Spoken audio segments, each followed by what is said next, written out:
For every city you burn, I'm gonna build one high.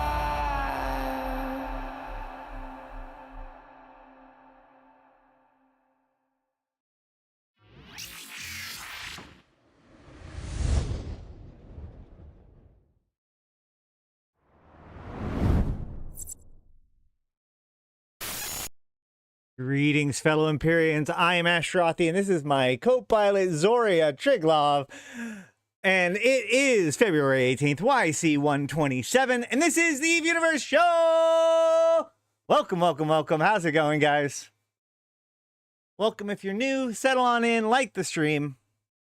How's it going, Wizard, William, Spoons, Brian, Dutch, Arandis, Brian and Daniel, and Gizmo. Yeah, burn Jita. I don't know, man. I will admit, and Nixie, 07? 07 to everybody. Today's stream, I will admit, is a little bit clickbait, but I'm actually not sure how much clickbait it is.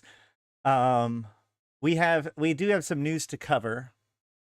Now that I've looked at, I'm so behind the ball on this one, on today, by the way, guys. I'm not feeling terribly great. My son has been off and on sick for like 2 weeks now. Today is like his first day at school in like over a week, but we've got important stuff to cover. So I want to at least give you guys an update as to what's going on, because I know that you all rely on my streams for the latest in news and updates about EVE Online. Like, comment, and subscribe on the for the latest and all of that. But today we do want to cover, there is some new visions that have been captured, and some minor changes to the game. Hold on a second. I just realized I don't even have, I am so not ready to do this. Hold on. Sheets.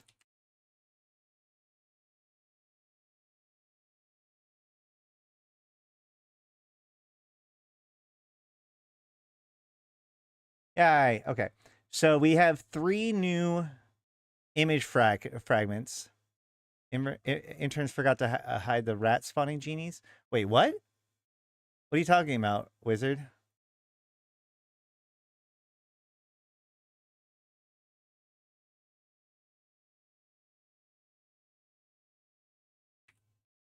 That's pretty funny if true.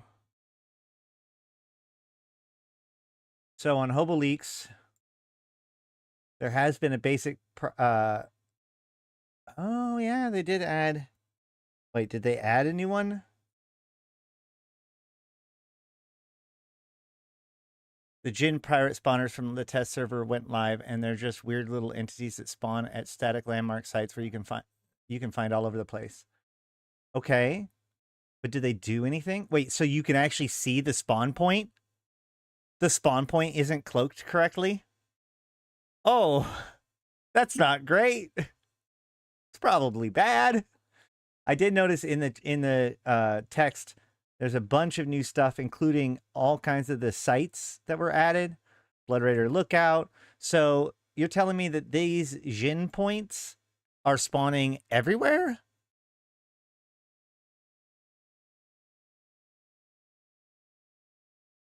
At static landmark sites? Well, we should go check those out. Well, now we got something to do. Static landmark sites. Okay. We probably have a list of static landmark sites right here, right? Golgothan Fields, the Solitaire, Black Monolith, Serpentis Distribution Outpost. Not sure if that's the remains of Steve. Probably those places, right?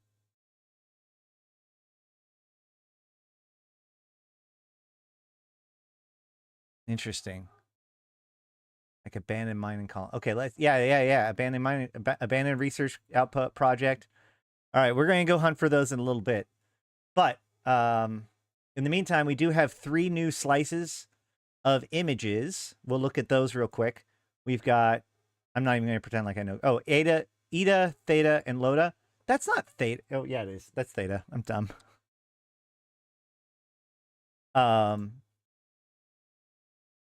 we have 3 new images.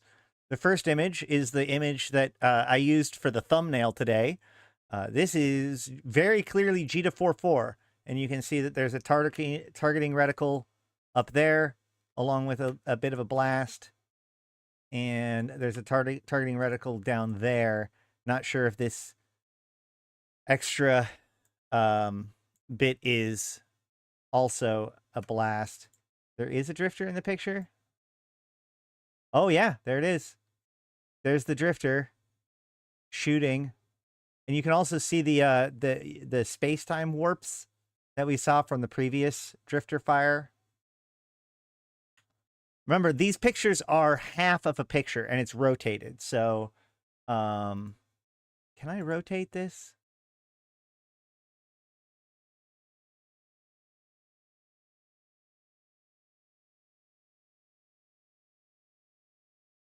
Let me see if I can pull up the other pictures of it.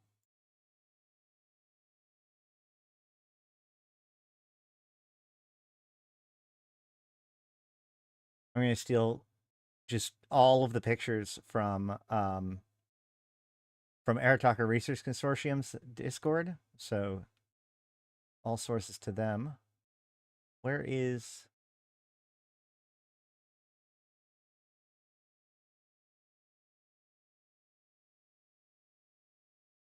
Oh, they have it sideways too.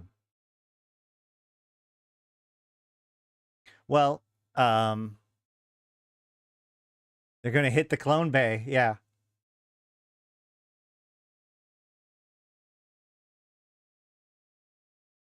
You can actually see in the thumbnail that I made today. I actually took this thumbnail. Hold on, actually. Let me show you how I did this today, because it's kind of relevant. All right. So there's that image. There's this image, which I'm still trying to figure out what exactly it is. I rotated it. It's hard to tell. Obviously, a lot of people believe that it's probably a Mar. Discord? Thank you, Wizard. So there it is, turned to the side, though. We can see, like, there's this black arm thing. There's what looks like a shield. This looks, honestly, a lot like a Galente structure station. But it's really hard to tell. Like, I feel like that's the shield on the side of a Galente station, but I don't think that that's actually what the picture is. We might not be able to tell until we get the other picture. The interesting thing here is that this picture here, with the wormhole in the top right-hand corner, so each of the images have a thing in one of its corners. That's nice. So, like, for instance, here is the Galente attack picture in its full thing. And we can see in the top left corner here, we have this 3 wormholes with different attacks to different systems, probably. And then, so they go into there, and then they go out from there to somewhere else. So, like, it goes in there, out there, in there, out there, in there, out there. And then the next picture with the Mimitar, we have the barbed wire. Now, here's the interesting one. So, basically, remember, there are 12 images total. So, in each full image is actually consistent of 12 slices. So, there's 12 slices total, 2 slices per image. So, a total of 6 images. Okay. Yeah. And so we have, so far, the final version of 3 of them. We have the Mimitar structure under attack. We have the Galente structure under attack. And we have the Galente Stargate with the drifters in front of it. But, so, 4 secrets. What do you mean by 4? I don't know what you mean by 4 secrets. But So the 6 images, each of them have a thing in one of the corners, but it's a different corner. Once you've rotated them and put them together, the actual position is different. So like you can see that image, it's in the top left. In the Mimitar image, it's in the bottom right, and there's this thing in the bottom left, right? These blocks. Now, that one in the bottom right actually directly corresponds with this image. We can see that this is right side up. It was sideways, but they rotated it so that way the faces are correct. And it puts the image of the warden in the lower right-hand corner. And when you layer the two of them together, you get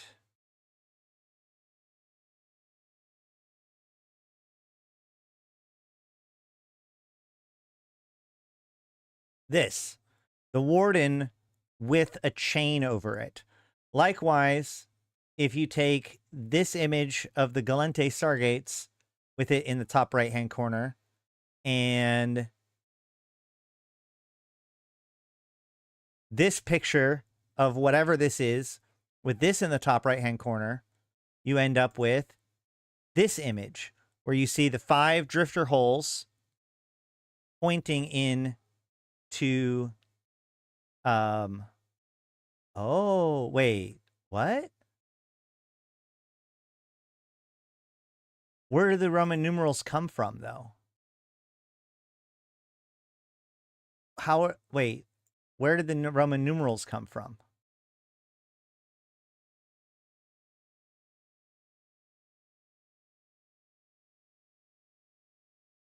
Where did the Roman numerals come from? 3 different images, each with half a secret image next to a Roman numeral. But I don't see the Roman numerals. There's no Roman numeral there. You can see that there's like a star. And then that doesn't have a Roman numeral. They're not on the same one as half an image. So you're telling me if I look at the other images, I'll find a 2 up here? I don't see it. Where do I find the Roman numeral 2?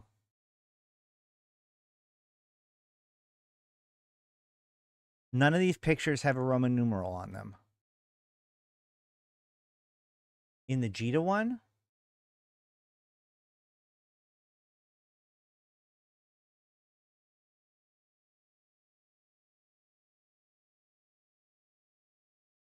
Oh, shit. There it is.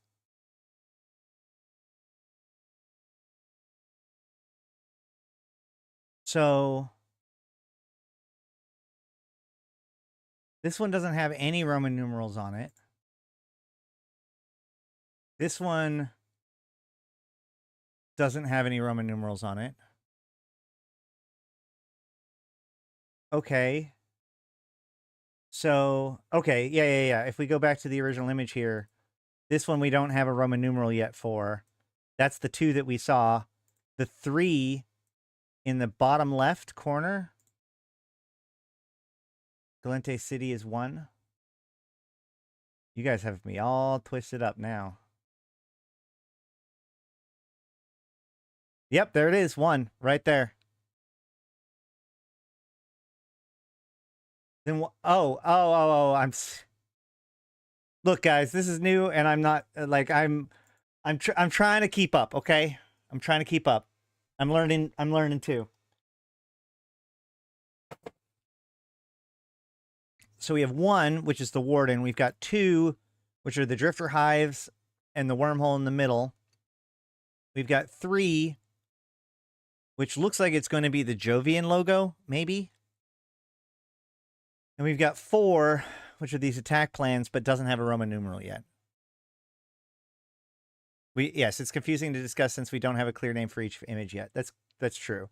Although this kind of is helping, which is weird because, like, okay, could be the Jove logo or the Tyrant logo.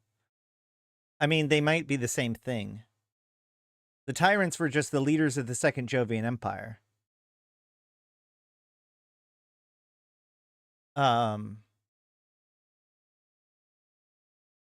So there's 6 pictures. Tyrant has its own logo from the Epiphany event. God damn it, dude. What are we talking about?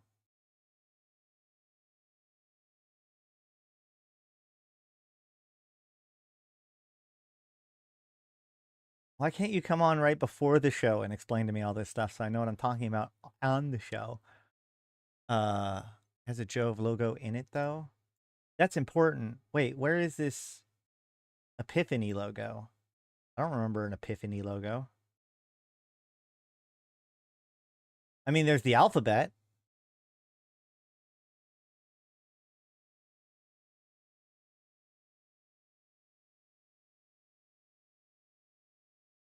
Are you talking about these things?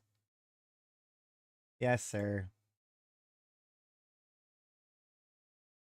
Oh, yeah, okay.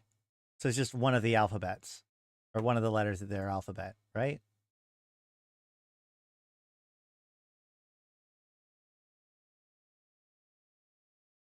There it is, Tyrant. Got it. So it's not the Tyrant logo, but the Tyrant symbol? Hieroglyphic? I don't know what else to put it. Yeah, it does have the Jovian, the finite infinite, as it were.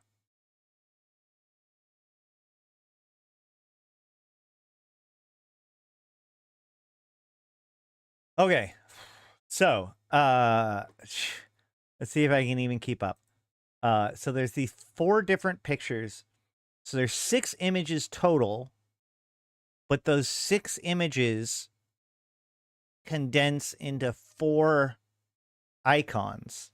So 12 slices become 6 images, which becomes 4 encoded messages. That's what you're saying. They used Roman numerals during Epiphany too a lot, right? Did the Roman numerals in Epiphany even mean anything?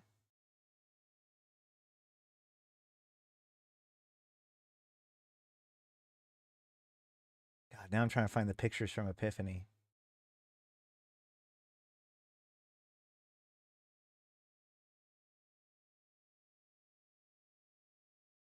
Just finding a bunch of scrambled stuff.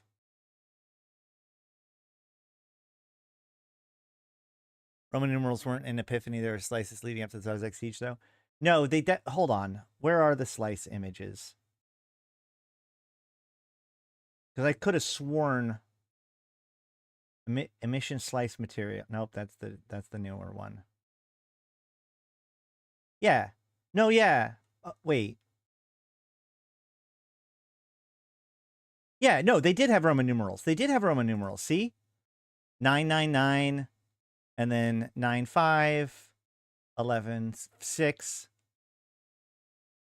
And then these were tied to the constellations for the 4 systems that were attached to Zarzak, right? But we never did figure out, was 999 was the date. So they've used Roman numerals. This isn't Epiphany. You're right. Epiphany was the search for the gates. Okay. Sorry, trying to keep everything straight, man. So Epiphany was find the gates. The Siege of Zarzak was this map. And then, so the Drifters, both times the Drifters have done something, they've used Roman numerals. That's accurate. Okay. And so the point is, something that people might be asking is, well, when does this all mean anything? And I think that this is one of the reasons why I wanted to go live today as opposed to waiting for too much longer, because we can now recognize a pattern. For the last 3 weeks, 3 images have been revealed every Tuesday. So on patch day, right? And there are 3 images remaining. So this time next week, we should, in theory, have the completed pictures. What that means for the actual attacks, Not 100% sure. Obviously, we had the entire Warden plan a little bit before the actual attack, maybe about a week. But one of the things that's really important to keep in mind is the proximity to FanFest that we currently are at. Hold on.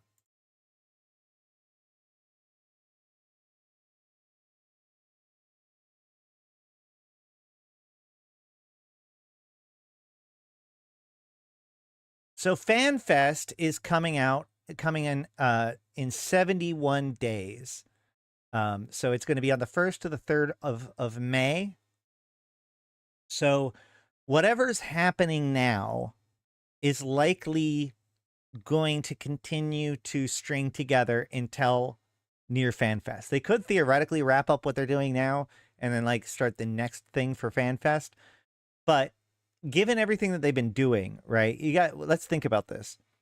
Revenant expansion released with a whole bunch of features, but this strange promise that we are going to be focusing a lot on the drifters for the first time in a long time. So, and then for a while during Revenant, nothing happened, right? It just continued to go on. But now we've been building up towards this drifter crisis that is currently ongoing, that we're now about 3 weeks into. And the signs are that it's ramping up rather than down. So I wonder, like, my current dream is that this whole crisis continues to ramp up as we get closer to FanFest, to the point where the drifters do something that's catastrophic to us, right? Something where they win, right? Think about like the normal alien invasion scenario story, like an XCOM or something, right? And they tried to do this with the drifters and the trig before at different times, but you know, for various reasons, it's worked out or it hasn't. Let me dock real quick. But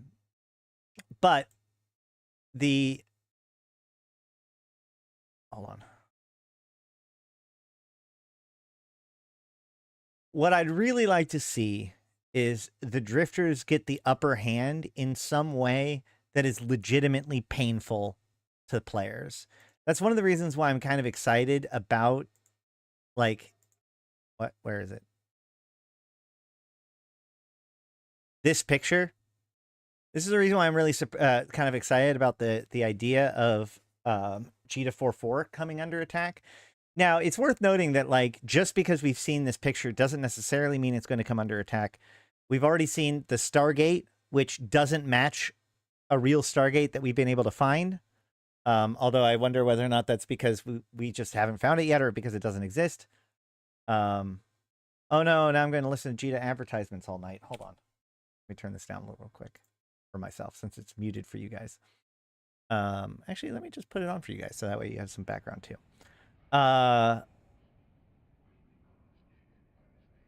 So let me prepare something for it real quick. Wish they would nuke Orifay and take out Interbus. Orifay just got their first station.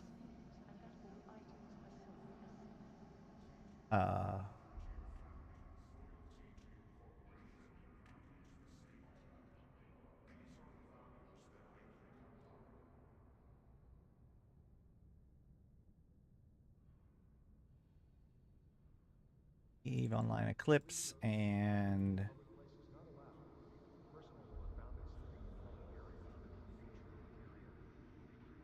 all right.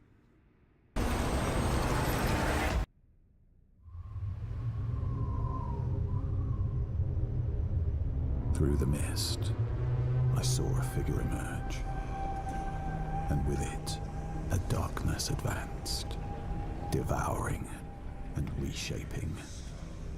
And as the sunlight cast its final, everlasting shadow, I felt a chill rise from the abyss and eclipse the world.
So this was Inferno, or sorry, Eclipse. This is when the Triglavians began their major attack into New Eden to actually take star systems. It was our first hint about what was going on with the Stargate shutting off and with this coloring of the star and all that sort of stuff. But there's a lot of little hints in here. First of all, I wanted to look at this because this is what an Amarian city looks like. There's other pictures of an Amarian city from the Amarian games. So we can look at this picture. It could be, I don't know, man. We're just gonna need the other picture before we can tell that for sure. But the main reason why I wanted to play this is because of this area right here where we see Jita. This got a lot of us really, really excited back in when was this? 2020? Yeah. Back in 2020, this got us excited because Jita, you can see this shadow falling over Jita, right? This shadow here is what led us to believe that there would be an attack on Jita. And I even speculated at the time it might be Sancha, just to give people a bit of a twist. But obviously this never happened. And Jita has historically been off limits when it comes to story-based interruptions or disturbances. The Triglavians could invade systems near Jita. They even took a system that was, I think, 2 or 3 jumps from Jita, Uranichi. But the invasions, even though invasions would crawl outwards from the heart of the system, the invasions would never actually affect Jita. It could affect the systems next to Jita, but not actually affect Jita itself.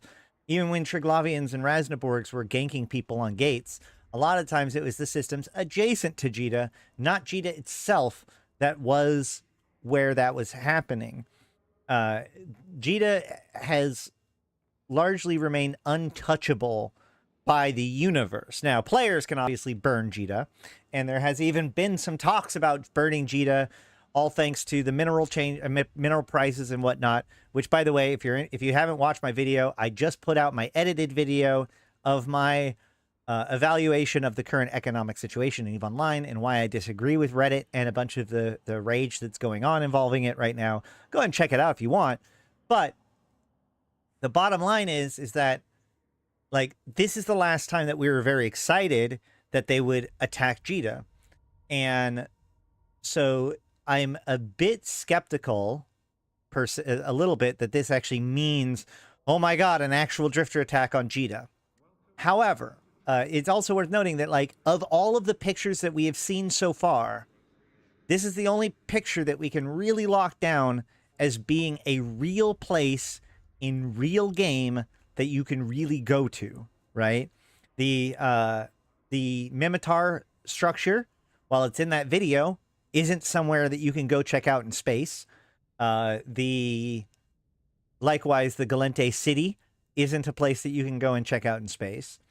And the Galente Stargate, we have yet to actually find, and there are details on it that is just wrong. So even if we did find that exact Stargate, chances are it wouldn't look exactly like it does in the picture. However, this is Jita 4-4. I don't see anything, nothing jumps out at me as being incorrect about their assessment of or their depiction of Jita 4-4 in this picture. So the question then becomes, are these actual attack images or not? What is this all for? Some people have theorized that because there's triangles here, then that represents the drifters are actually fighting the Trig, which are the real bad guys. I just don't see that being true, given the fact that the triangles are situated on places that are getting blasted by drifters, right? Are you trying to tell me that there's a Triglavian standing in the stands and that's why the drifter's shooting there? I don't know, man. I don't know if I buy it. But then on top of that, you also have these merging pictures that are showing up in the corners, which may be the point in all of this, right? We see that this picture here with the arrows leading into the wormhole merges to get this picture, which seems to indicate that perhaps all 5 drifter hives will be pointing to a specific wormhole system or some heart system, some deeper heart within the drifters. Maybe they're going to beyond. It looks like they're trying to put... this seems to imply to me that they're putting the warden on lockdown. Maybe? Strategically speaking, if drifters really wanted to hurt the empires and take out the empire's most powerful resources, Capsuleers, and Jita is central to our economy. That is an interesting point too. Like, so, like, if these pictures are correct, this is like a very important set place for the Mimitar, and in their capital.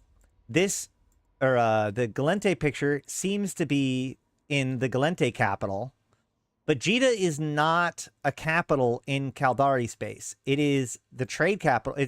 It's valuable to us, and that's why they've transformed it and stuff. But it wasn't originally on. It's not like it's the capital of the Caldari or something.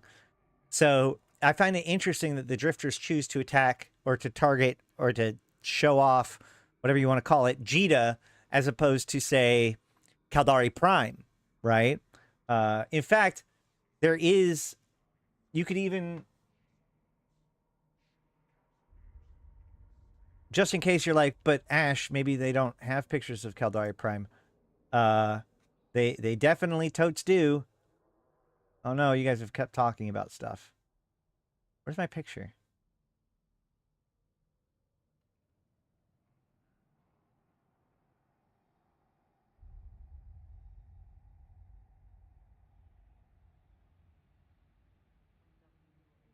There it is. This is a picture of Caldari Prime. Here's the city. They could have definitely have... The CEP is in Jita now? No? They rebuilt the CEP tower in Landfall. Wait, they built it... Didn't they rebuild the CEP tower? Hold on. Don't do this to me. You guys catching me all off guard. Hold on.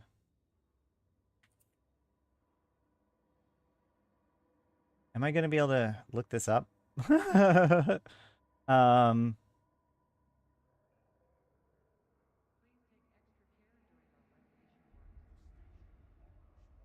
was the CEP attack, or there was the attack on the CEP tower, but then they rebuilt it. Right? Landfall City on New Caldari Prime.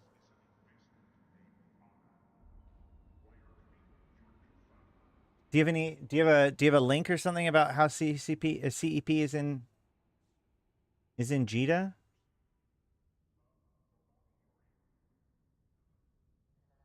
State reports a major explosion at CEP primary spire at Landfall City. That was in 2011. No, 2021 rather.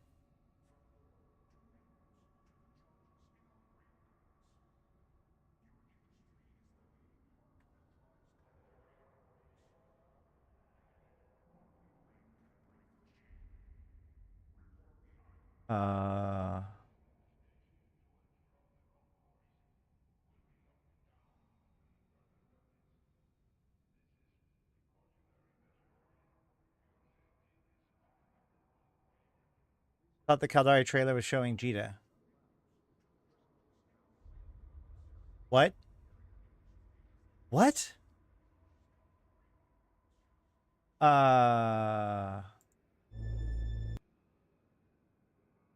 on.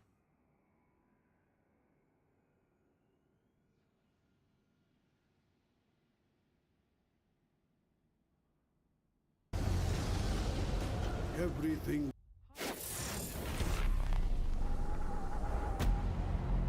We'll watch it. Cold wind remembers the darkest of days. When the rains of our So this here is Calakiota mountain range overlooking the city of Arcurio on Caldari Prime. That's what this picture is. world became laced with fire.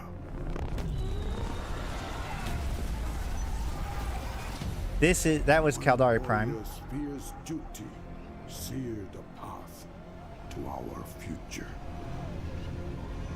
The ultimate sacrifice made in blood and steel. That's Galente Prime, obviously.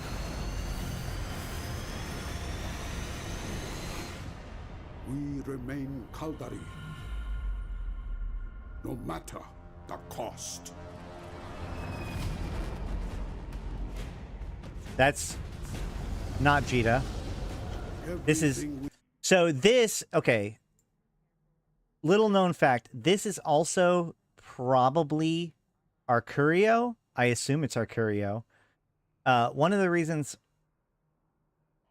they don't show it here, like they don't really show it here, but in the book itself, it explains that Arcurio's in this like really cold environment. So the deal with that, they have these like thermal nets across the city, and that melts all the snow. And so it means that Arcurio kind of has this constant drizzle, and you'll see that drizzle here. everything we are, we owe to our ideas. They fuel our rise as the heart of a raging storm. A beacon of strength.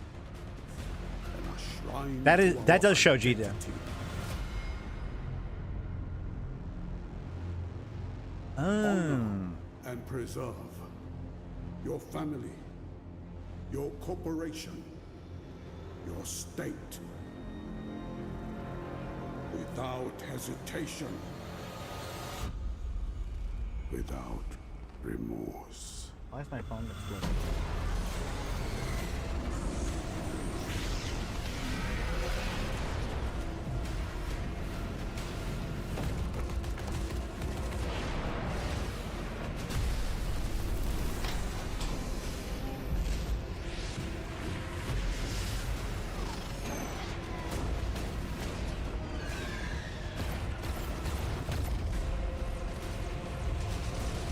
I'm letting it finish.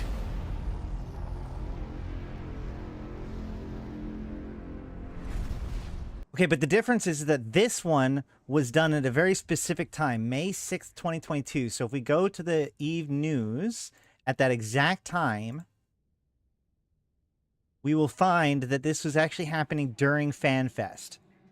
So it was 2022, right? So YC124. What month was it? Hold on.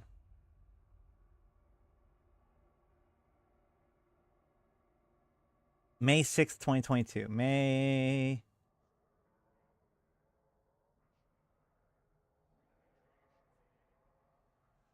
7th.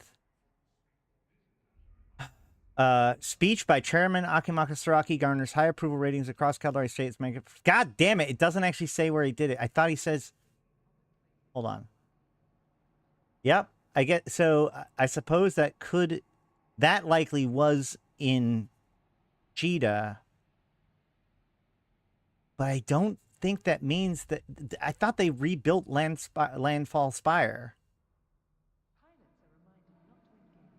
This is a way... Okay, I think this is officially a bit off the track of what anybody's talking about.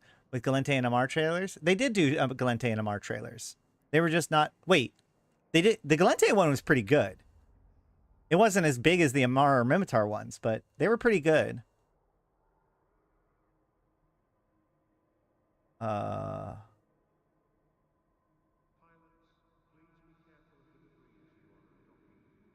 don't remember the Amar one, actually, now that I think about it. Oh, hey, look. We're going to see a better picture of the city and see whether or not we can match it. So this is a Galente city, or this is a Amarian city. I could definitely see, if you turn this thing on the side over here, this thing on the side, like around, I wonder if the inside of it looks like the thing that's under attack in that picture. But yeah, I agree. I agree that this does appear to be like that's Jita 44 Moon where the mining colony is. So this does look like it's happening inside of Jita 44. I just don't know if that's where I I remember that the Landfall Spire was attacked. I thought it got rebuilt. I don't remember the CEP officially being moved, though. That's, yeah. You're right. The Mimitar one is the best one, by far, for sure. Something's got to be the best. These anointed worlds. These glittering spires. These golden fleets. These beams of holy fire. To create these wonders is our mission. To reclaim the wayward and deliver them from evil is our calling. We are the chosen, and by the hand of the one true God, our destiny is written in these stars.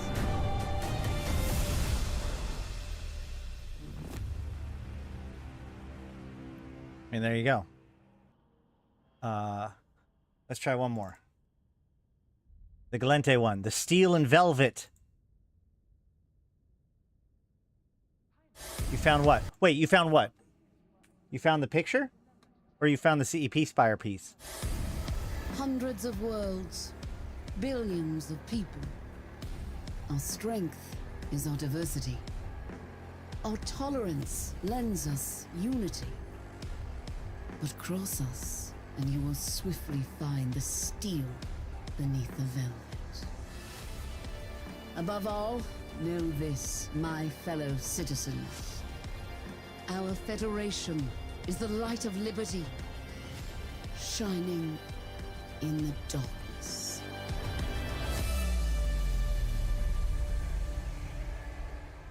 She's up for re-election, by the way.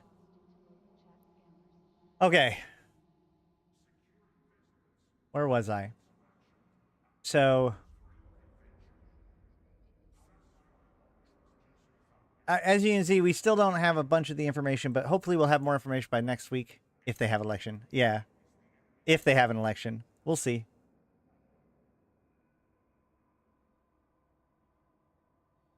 Hey, don't insult the bull cut butcher. Any rate, okay, so let's just make sure we know what we're covering. And since I've got videos queued up anyways, I wanted to show you a couple others. Ragtag 07. So this is kind of where it began. This is what we're dealing with right now in the crisis, where it began. Where in 2015, the star W477 TAC-P was seen in the sky as exploding. It was visible everywhere. Actually, you know what? I'm going to go even further back a little bit. Hold on.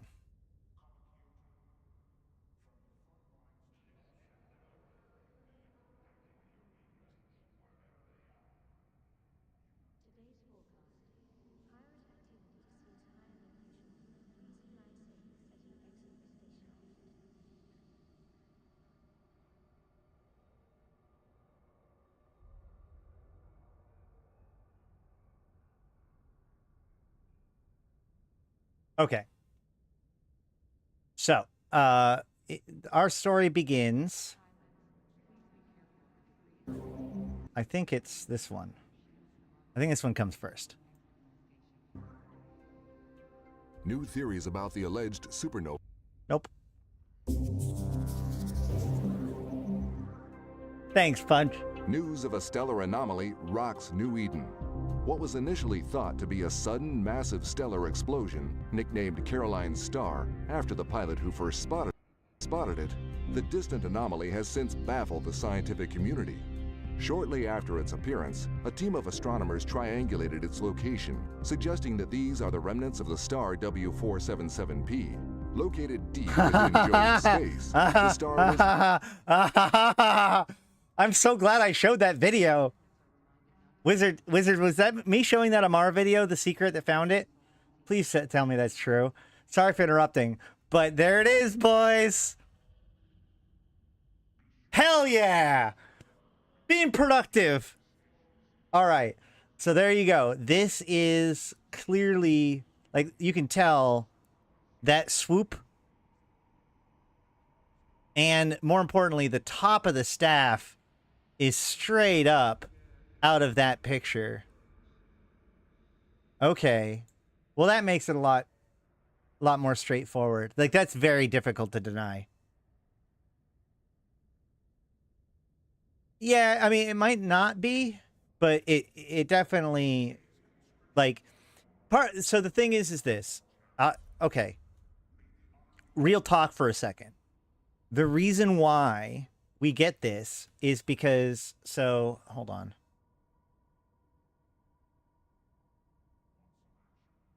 I know, I was just showing a different video, but now we're going to go Amar Championship. Well, yeah, all of them look like different angles, though.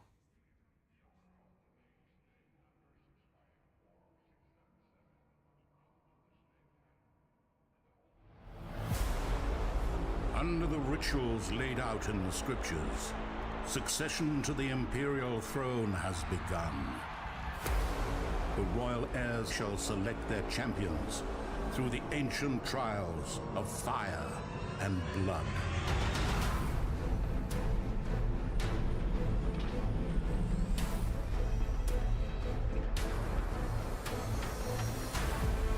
Sworn upholders of the faith, warriors without fear. These champions shall decide who will ascend. I'm sorry. For some reason, it didn't click correctly. We'll try again.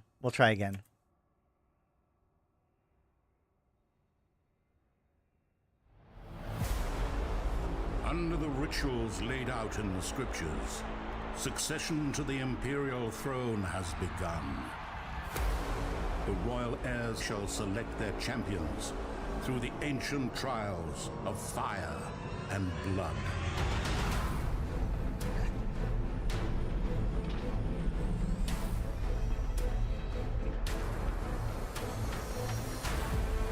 Sworn upholders of the faith, warriors without fear. These champions shall decide who will ascend the throne.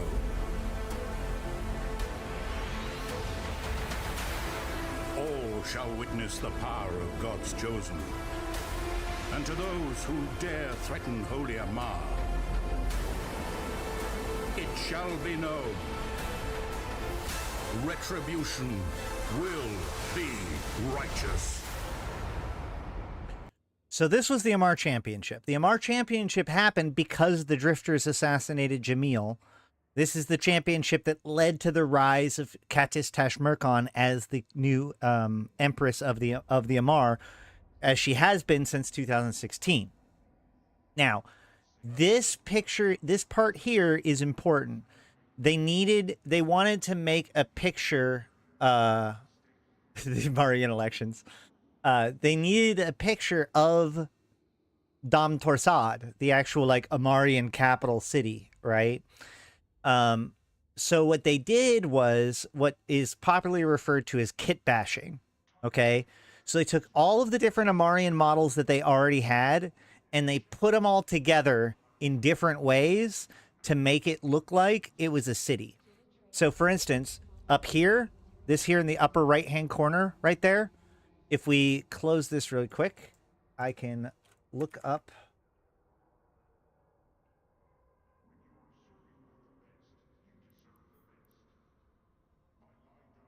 So if you look at the top or the bottom area of the sigil, you see it has this like lower place area.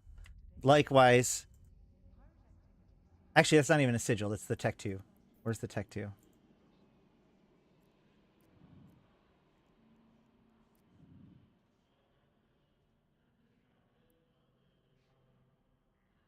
Actually, it doesn't look quite right. I can't remember. Maybe I'm wrong about that one. But the point is that, like, this dome area is a structure. This guy here is the statue. There is an arc in the background there. If you look here, all of these are a bunch of Amarian stargates stacked up next to each other. So there's a lot of different, like, they just use the models that they had available to like make a city out of it, right? And so then later on, when they needed a city for, say, this is actually how I know about this. When they needed a city for the Eclipse Quadrant 2 trailer, this city here, the reason why they used the Amar structures here in an Amar city was because they had already built it for the Amar Championship video years back. Which brings me to these pictures now, because interestingly enough, the one thing that they have in common, so there's 6 pictures total, right? You have the Warden picture with the screaming faces. You have the Galente Stargate picture, which makes no sense. But then we have 4 other pictures. And it appears that all 4 of those other pictures are places that are showcased in the Empire videos from 2020. Lithura was another system that very close to Jita. That's a Triglavian minor victory. Yeah, it was able to become infected, but it could not spread into Jita. It would push up against perimeter, but then wouldn't actually spread into Jita, even if it should. So it looks like maybe the drifters are making their attack plans based on our YouTube videos. I don't know, because like it really does seem like these are not just locations within the empires, not just locations that are important to those empires, but explicitly locations shown in those broadcasts from 2020. Lore-wise, were the Empire trailers broadcasted throughout New Eden? I think so. At least one of them was, because look, speech by Chairman Akimaka Saraka garners high approval ratings across Caldari State as mega corporations present United Front. They're talking about, see, look, in this scope video, Capsuleers attending a session of the Interstellar Anti-Smuggling and Counter-Piracy Conference at the Jita 4 TAC 4 Trade Hub were surprised when a Concord... That's why he's talking at 4-4. He's talking at 4-4 not because it's the CEP place, but it's right now is the huge, like at that exact time was the giant crisis, or not crisis, but it was the convention going on involving all of the new pirate activity that was happening, the smuggler and pirate activity. Remember, this is when Concord put out the sites, and then the Deathless jumps in and talks shit and calls Concord the bully boys and tells us to rise up against them. Yeah, no, Malik, good job. So that's why he was there, because that's where everybody was paying attention to, because it was the unveiling of Jita 4.4. It was a big deal at the time. Presentation on rising smuggler activity was apparently hijacked by the very same smugglers. Platitudes, blandishments, lies. You of all people know that Concord and the Empires have no interests in common with you. They have done nothing for you. They shall do nothing for you. How long will you listen to their empty words? In recent days, as is their pitiful habit, Concord has made use of you to advance their own agenda. These free trade outposts you have so willingly cleared of my associates have been taken over by Concord's worst, the Cerro. Perhaps you don't believe me? Check for yourself. I have broadcast the new signatures of those sites to all. Why should you not destroy the Sorrow bully boys? They have always sought to control you. Do their bidding no more. Open your eyes. Seize your destiny. And, if you would, join me, the Deathless. Embarrassed by this intrusion, Concord officials have refused to comment on Sorrow activity at occupied smuggler outposts, other than to state that measures are simply being carried out to ensure the complete eradication of illegal smuggling activities. Any recent improvements in the strained diplomatic relationship between the Galente Federation and the Caldari State have been overshadowed by claims that a Galente diplomat was involved in a massive spy ring operating within the Caldari State. The Caldari State's chairman, Akimaka Saraki, delivered a fiery speech in a live broadcast from the Caldari Chief Executive Panel yesterday. The scheduled speech was reportedly originally aimed at promoting interstellar diplomacy due to the ongoing Jita 4 TAC 4 summit, However, with state corporations and citizens expressing outrage over the new allegations, the delivered speech leaned heavily into patriotic rhetoric and evoked previous hostilities with the Galente state. We remain Caldari, no matter the cost. No direct response or comments have been made by the Galente Federation so far, but Federation Navy and Customs Forces have been placed on heightened alert status. This is Alton Hovery, reporting for the Scope.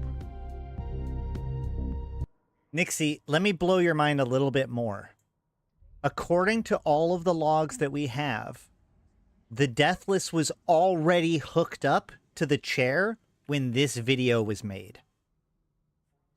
So I don't know whether or not this is a projection or an agent pretending to be the Deathless or whatever. We do see the circle in the background, the Ouroboros eating its own tail, the Deathless circle, maybe one of the earlier emblems of that. But remember that according to our logs, all of this happens after the Deathless is already discovered. He is wearing well, he's wearing a Marian style robes, but yeah. He does look more human here. I'm just saying, like, I don't know if this is an actual depiction of him. That's my point. Right? Like, he clearly, like, he depicts himself differently later on, but the point is that, like, they talk about the Deathless having a bandana on and doing other stuff earlier. This is one of the things that have always gotten me up a wall when it comes to the new lore that they've introduced with the Deathless, is that it makes it difficult to compare. But I personally believe that this is a body double, like presenting a message.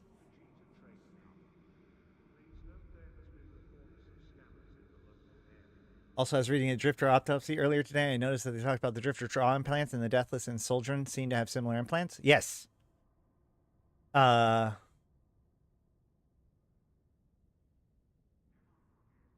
So, man, today's going to be scattered as hell. In 2015... We are currently waiting to receive a live broadcast from DED headquarters in Ulai, where the body of a drifter was delivered earlier today for analysis. The 4 scientists who performed the preliminary autopsy have provided the Scope with an exclusive first look at the full autopsy report. The report confirms similarities between Drifter and Jove genetics, despite significant physical differences. Noted by doctors Anslo Tetua and Mizir Starsurge was the odd absence of vocal cords and abnormal blood composition, the latter believed to be connected to the low-level radiation still being emitted post-mortem. The autopsy also confirms that the augmentation present in the subject is necessary for its survival. Further study is already underway it would appear that the broadcast has started. After an initial statement, we expect that we will be permitted to ask questions. It does appear that the broadcast signal has been lost. However, we will resume as soon as the broadcast is... So there, what happened there was the Drifters actually attacked right at that same time. Hey, 07 Casual Mark, thank you so much for that. Super chat. I don't know. Do they have the Drifter autopsy report here? No, of course not.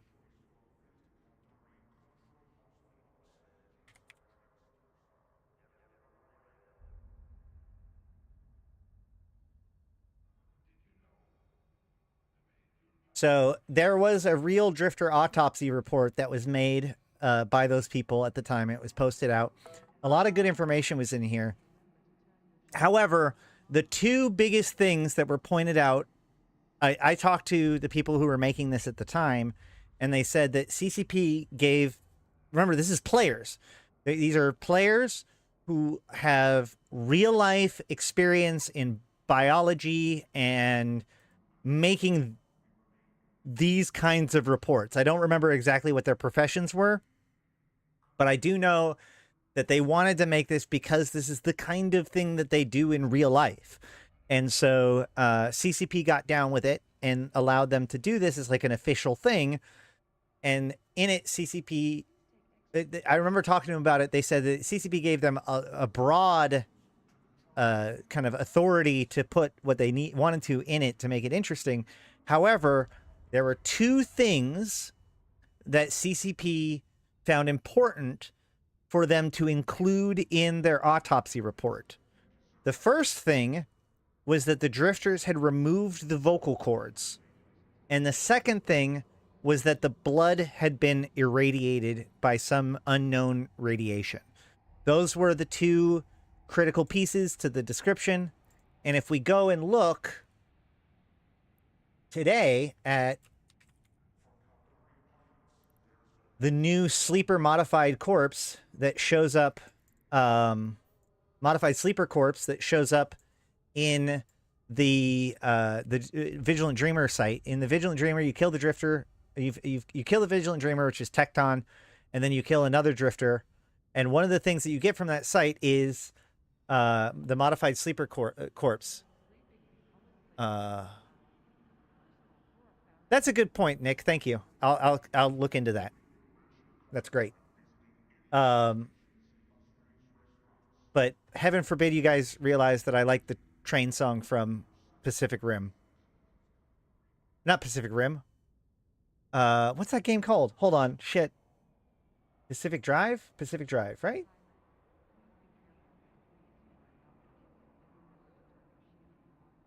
Yeah, Pacific Drive. That game's so good. Anywho, so it says here, like all clone bodies used by drifters, the vocal cords has been removed, its blood irradiated and flooded with nanites. It relies on artificial life support systems managed by a secondary intelligence. So this goes into my theory that the drifters they don't have full control over the body. The drifters' intelligences are in Pacific Drive. Pacific Drive is a great game. But so I have believed that the drifters are an emergent artificial intelligence in the construct that wasn't necessarily made by people, but is almost an emergent property of the construct. One of the really good pieces that we get about this is actually also from that same site. The Tecton forked packet says, this data packet is all that was recoverable from the copy of the Tecton Drifter mind. While clearly synthetic rather than organic in nature, this data packet shows evidence of layered redundancy associated with a mind that has evolved or emerged from a simpler set of constructions. So, I must have missed all of the suggestions. I don't know. Anyway, so now I gotta go look. You're gonna get me in trouble.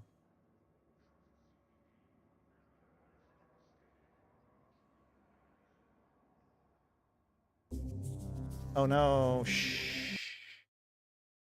Where is it? No. I don't see anything about whatever. Doesn't matter. You're getting me distracted. So the drifter artificial intelligence, the other artificial intelligence, wasn't constructed carefully, but it was more of an emergent property that came from the construct running for hundreds or thousands of years. So there's a likelihood that the drifter's consciousness is incomplete, more primitive or basic than even our own, probably more advanced in some ways, but not built the way that we are because they didn't evolve the same way that we did, right? And so one of the things that I think is true is we can see in the Drifter trailer, in that Emergent Threats trailer. Can I find it real quick? No, of course not.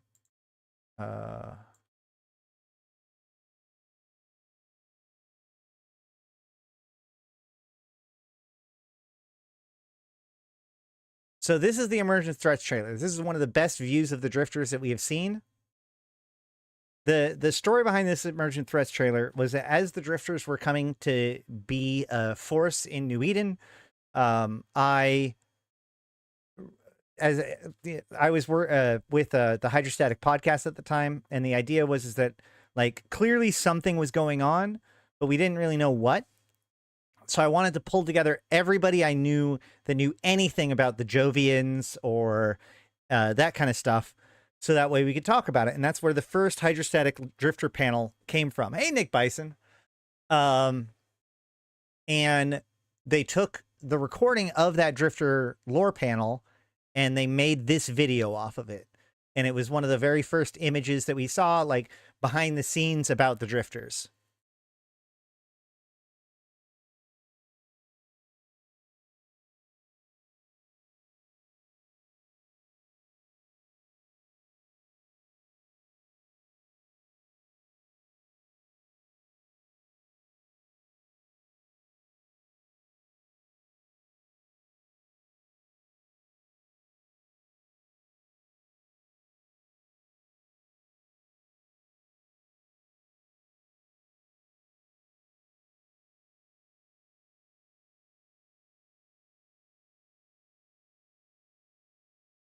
I can't do anything right. I can't do anything right. I can't do anything right. I can't do anything right. I appreciate all of your guys's patience and sympathy, and like the stream, I'm having a hard day.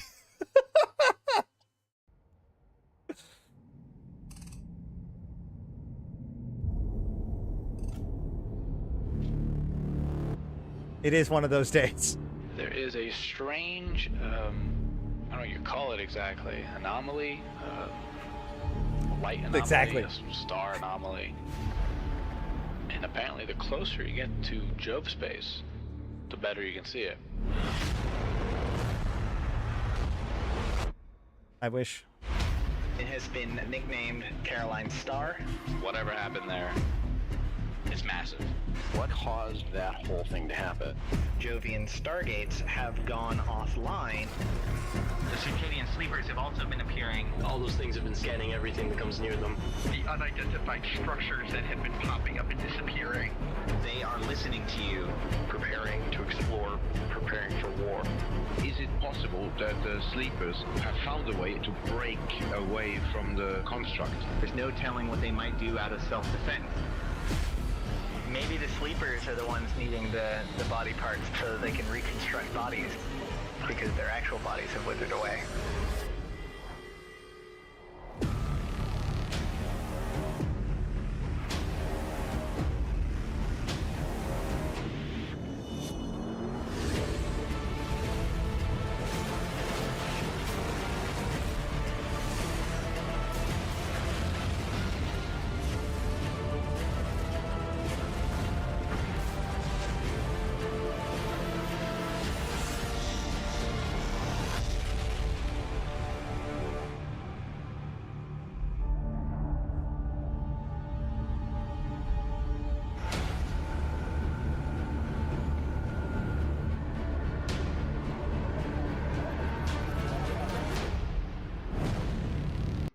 Okay, so why did we just watch that? I want to show you. Let's look at this one more time. I'm just going to mute it here so I don't forget. But my question is, what is happening here? From here to here to here to here to here. What is actually happening in this set of events? Because this is a sleeper construct. This is where, or an enclave. This is where the sleepers are kept. The sleeper bodies are kept. And remember that oh gosh, how far down the rabbit hole do we go? Hold on a second. Can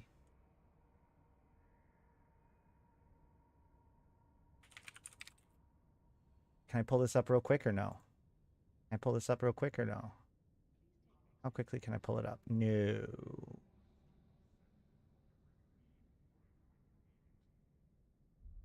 Wait, maybe?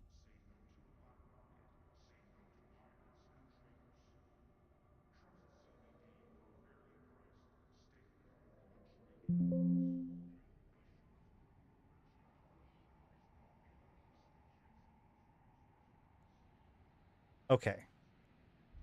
What was I looking for? You guys don't know. Okay. So it says here in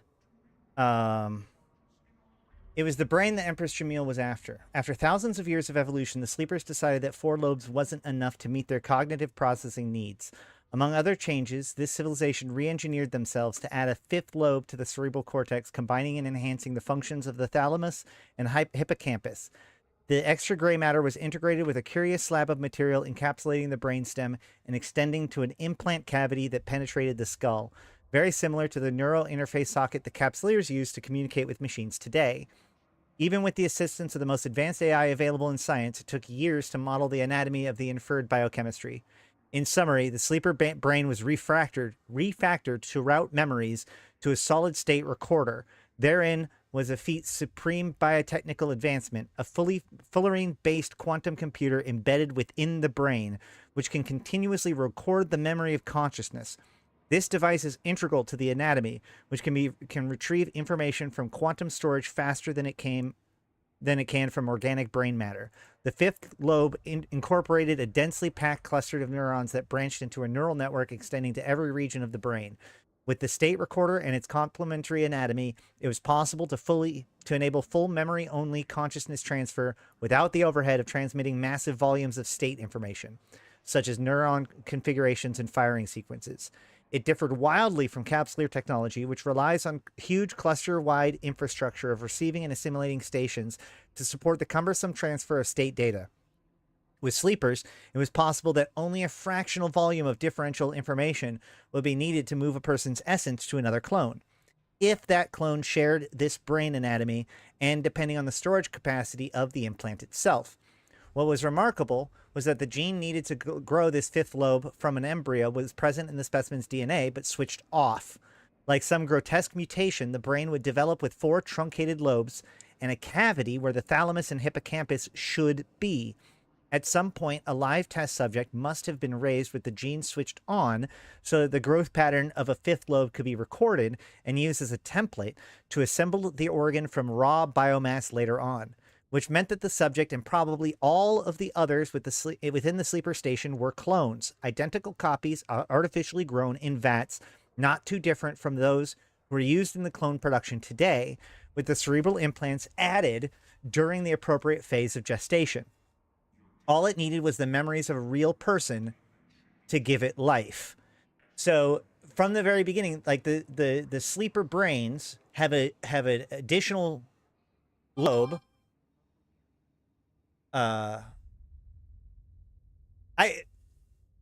10-year-old video and we still have no clear answers. I mean, yes and no. I think that that's also part of the whole mystery of things, right? Like there's stuff in real life that are over 10 years old that we don't know the full details of, but these things are kind of unfolding over time. At any rate, so the sleepers have this extra lobe of their body, which is then used to store and maintain their state. And it talks about how the sleeper construct was eventually changed to run, at least in part, on the brain, like the brain power. So much like the Matrix, like in the Matrix, they talk about how they use us for heat, I think, for the batteries, which is kind of silly and they get made fun of a lot for it. Well, one of the original ideas of the Matrix was that the Matrix itself ran on the computational power of the brains of the humans connected to it. And that's far closer to the way that the construct works in EVE Online. So when the Empress went in and ripped the people out to get their implants to turn them into the Templar soldiers, they took this extra lobe out and they started putting it into new clones in order to make their own super soldiers.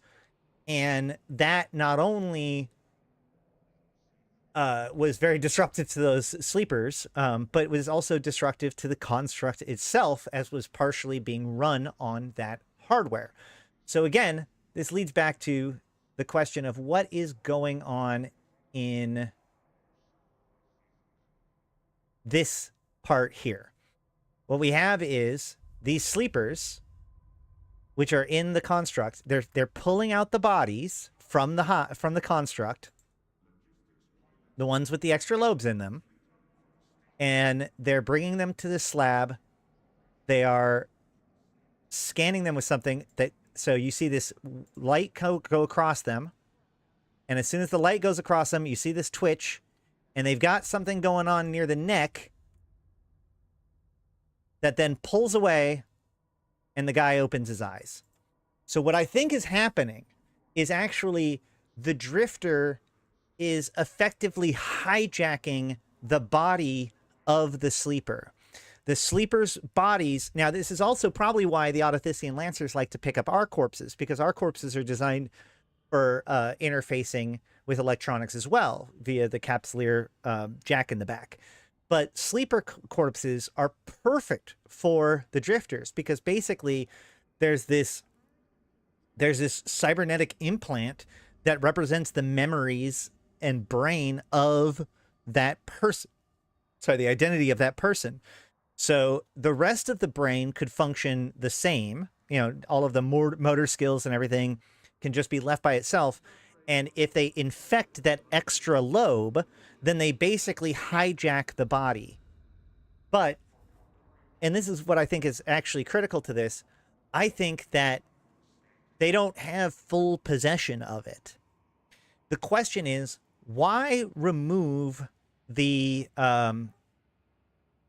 voice boxes, right? They always talk about how the voice box has been removed from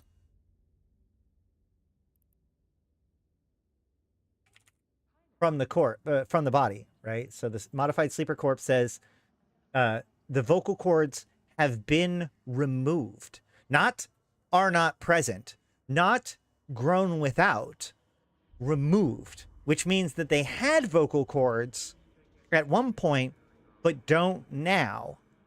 Why would the drifters need the bodies that they're inhabiting to not have vocal cords? Maybe there's still another consciousness in there. Maybe they rip out the vocal cords to make it so that the sleepers inside of the body can't communicate with us, right? Maybe inside, like they have enough gross control over the motor functions of these bodies that they can escape the construct. But they're going out and they can fly their ships. They have the capacity to fly their ships, but there's still enough control. Like, can you imagine that inside of every drifter battleship, there's a sleeper desperately trying to communicate to us that, like, please stop, they're innocent, etc., etc. But he's hijacked by this artificial intelligence that's controlling his body, that the sleepers themselves are imprisoned in their own body and helpless to just watch as the drifters do whatever the heck they want. Well, we do have signs of the drifters attempting to communicate with us. I have no mouth, but I must scream. Oh, such a great story. Right. The drifters are mind controlling, are effectively hijacking the bodies of the sleepers. And I think that that's what we're seeing in this video is right here. This is the moment of insertion of the consciousness of the drifter, right? So you see it's scanning the body for you know, to scan its whole nervous system or whatever, its biological systems, and then the thing injects it into the neck, and then they pull away, and the drifter wakes up. It's just that simple. I swear, wasn't that an episode of Doctor Who where the Daleks took companions hostage and warped everything she was saying instead of saying she'd help, say she'd killed? Sounds about right. That sounds like a Doctor Who thing to say. But yeah, I sincerely believe that the drifters are, because the other is that kind of monster. In fact, let me read to you another piece to this, which is can I?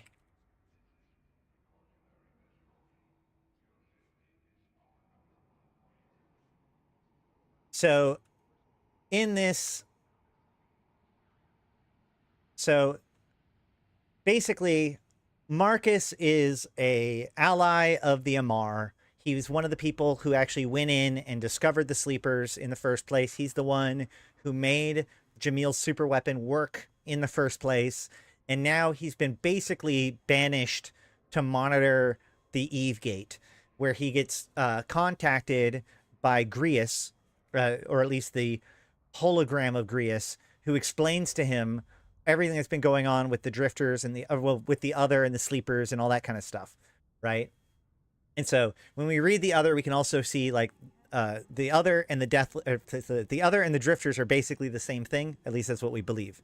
So this is after. So Grius explained everything to Marcus and then cut open his head and augmented his implants so that way he could communicate with Jamil one last time.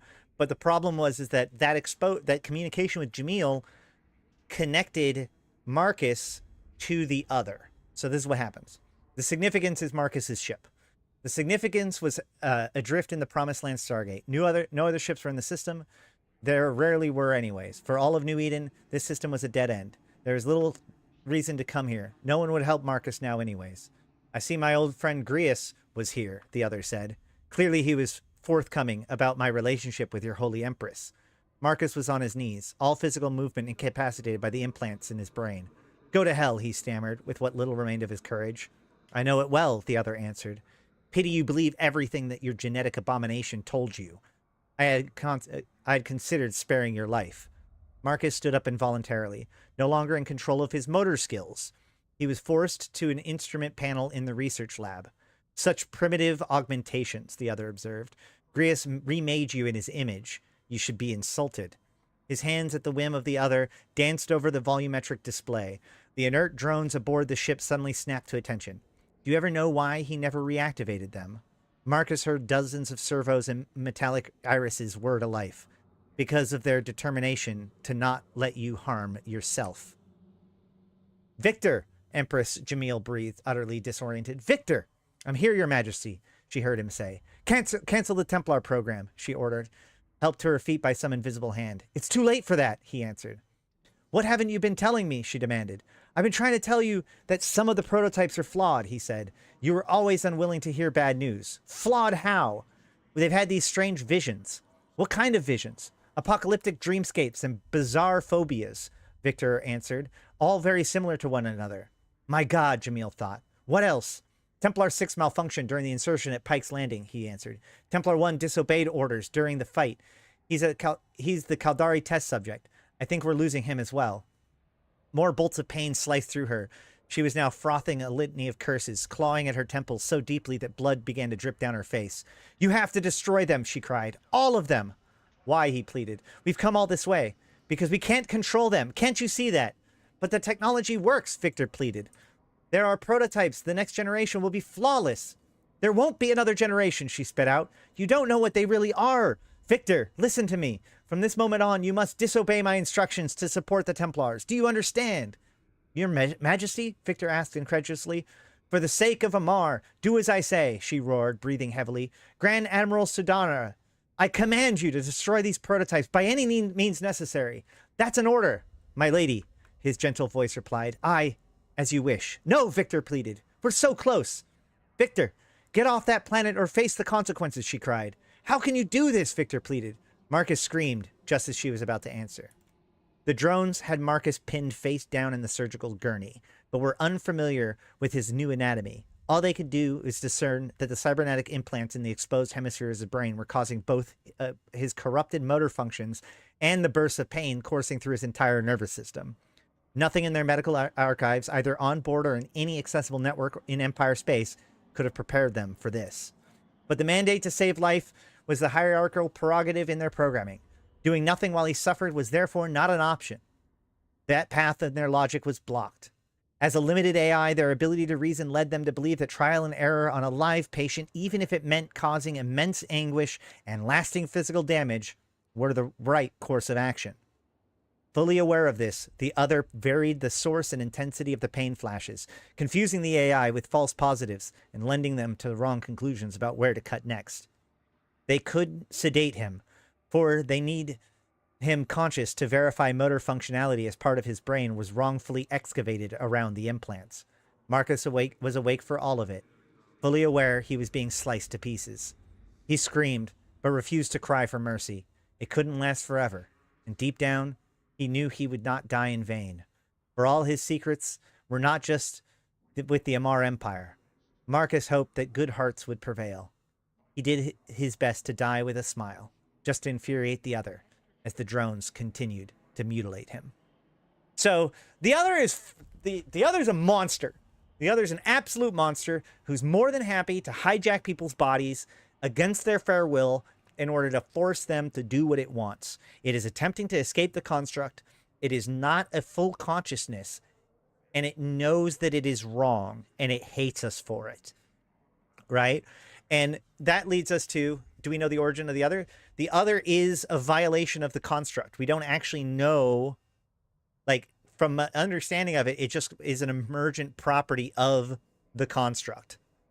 It was a consciousness that emerged from the virtual reality that never actually was, like, tied to a person. They talk about that also in Templar 1 a little bit.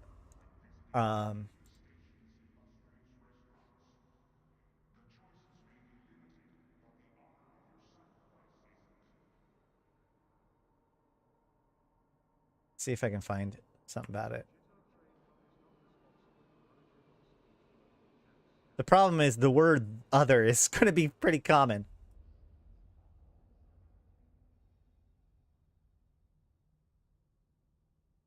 Ah, come on.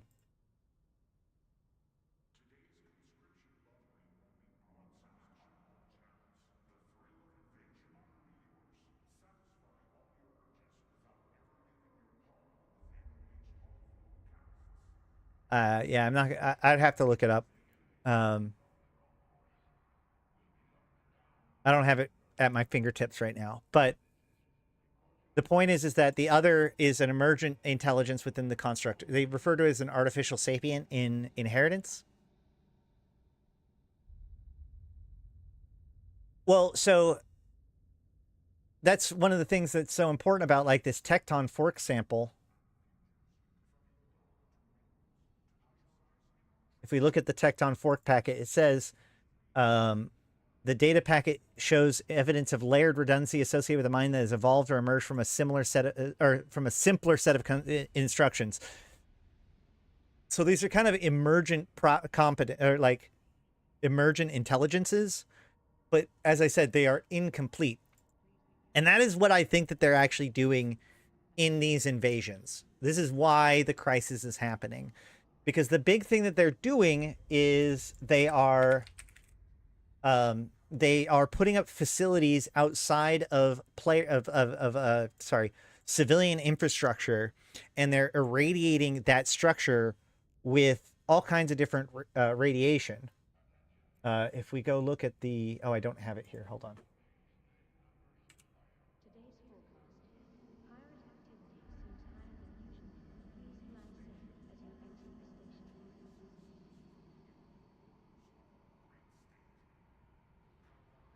Nope.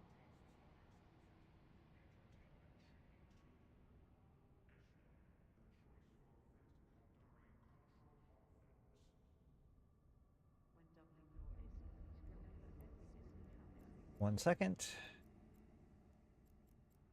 Abilities, notepad. New note.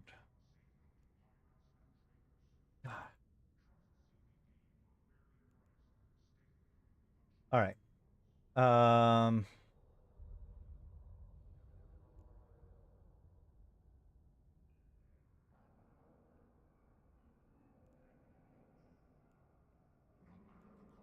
Yeah, so you'll see, like, clans commons. The primary structure is the heart of Mimitar clan holdings. It is a common space where the clans come together for hold clan assemblies, work, play, share their history, and educate their children. That's just the Mimitar one, right? And then outside of it, we also see, like, the Megacorp exchange for the different empire, you know, for the Caldari, etc., etc. But then we have Destructive Scrutinizer. The drifter structure is capable of projecting alpha, beta, and EM radiation with precise control. Yeah. This allows it to create a variety of extreme temperatures, toxicity, and atmospheric conditions within a single target structure. Eventually, this will destroy that structure, but while the structure is under scrutiny, anyone inside will be experiencing extreme torment. The scrutinizer is also monitoring activity within the structure it is irradiating, collecting detailed data about the responses of those trapped inside. And upon destroying that structure, what you get out of it is these breaking point parameters, data modeling the responses of individuals observed by the destructive scrutinizer. The data has been structured so as to provide parameters for the detailed simulation.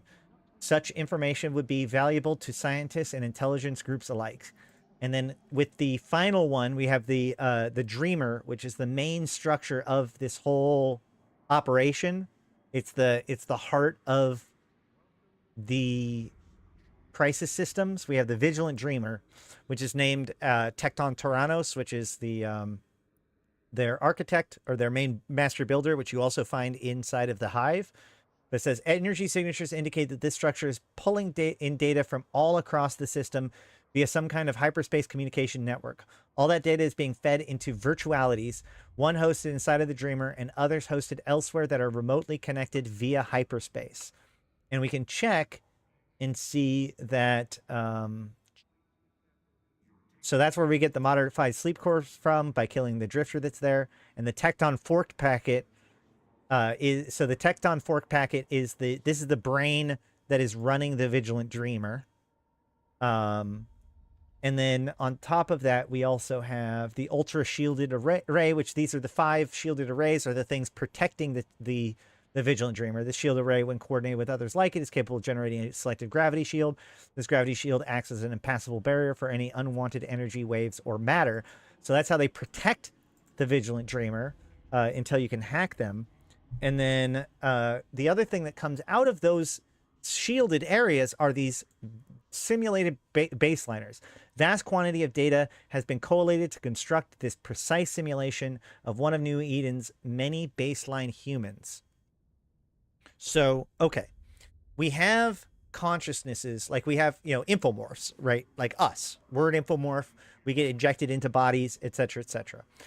Baseliners are by definition not capsuleers. These are normal people. It seems like they're irradiating these different structures, pulling that data, collecting it into here, and generating these simulated baseliners off of it. But it's weird that the drifters are just irradiating people and not doing augmentations like they may if they were creating more drifters. Right. I don't think that this is to create more drifters for various reasons, but I think that this is... I think that the drifters are trying to understand us. I think, like, on a real level. Like, their operation comes from the operations of the construct, which have, like, the pieces of the sleeper brains involved in this. So, like, the construct itself already has to simulate or work with these intelligences within it. And from that comes the drifter consciousness. But the drifter consciousness is incomplete. It's not a real person. So what is it that the drifters can't experience? Maybe the drifters are most interested in our most extreme situations. Breaking points, like if you really want to test a person, it's like one of those things. What was it? There's that quote from Firefly about knowing a person, right? You don't know a person until... Oh God, how does that go? Hold on.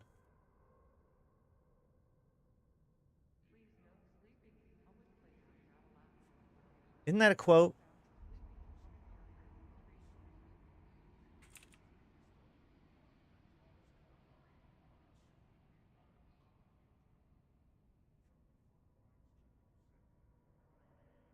Somebody help me out.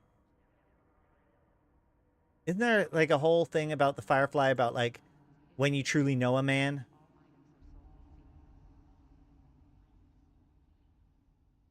They could be mimetic beings that are running issues with mimetic evolution and thus need to feed new minds into their system.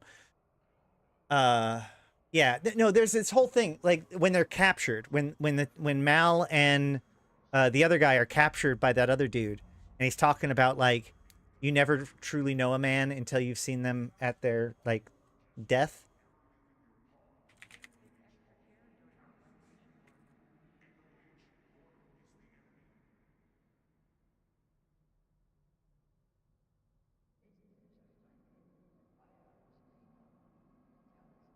But I think that they are doing these experiments because they're trying to unlock like the whole experience of the human mind. They're trying to be able to simulate people. They're trying to fully break down the true essence of consciousness, up to and including, because if you think about it, the one thing that the drifters have never had, now they're experienced with it because you can show that they've experienced it in different places, but like as a non-being, it doesn't experience pain in the same way that we do. I was thinking about this the other day or earlier when I was thinking about this stuff, where it's like it's really easy for us to feel like we would do the right thing as a human, right? That we'll band together, whatever it is. But when things are pushed to their most extreme, especially when it comes to torture and other things like that warm fuzzy about who we are completely breaks down.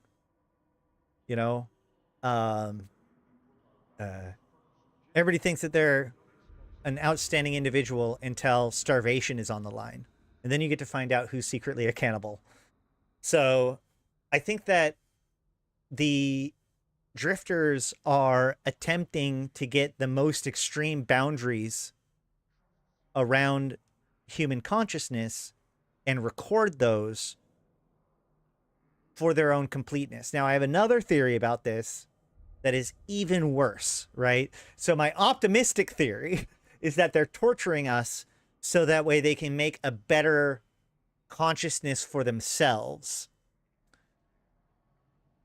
I think that one of the things I think is actually going to happen, one of the things that they're trying to do is infect the virtuality, the warden and the fulcrum, right? So we've taken all of these consciousnesses, we've taken all these infomorphs of all these different soldiers from Arkhambine and others, and we've put them into the virtuality.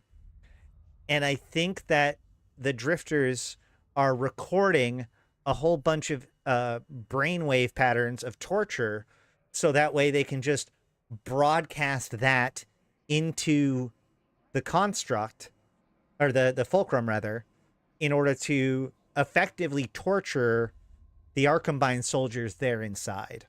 That's also a possibility. So those are kind of my two theories about what exactly the drifters are trying to do right now, because clearly they're not extracting resources, they're not extracting necessarily people. Any people that they get their hands on, they're killing. So I think it's so that they can better simulate themselves, or it's so that they can inflict this the state of torture upon the other virtualities. But what do you guys think?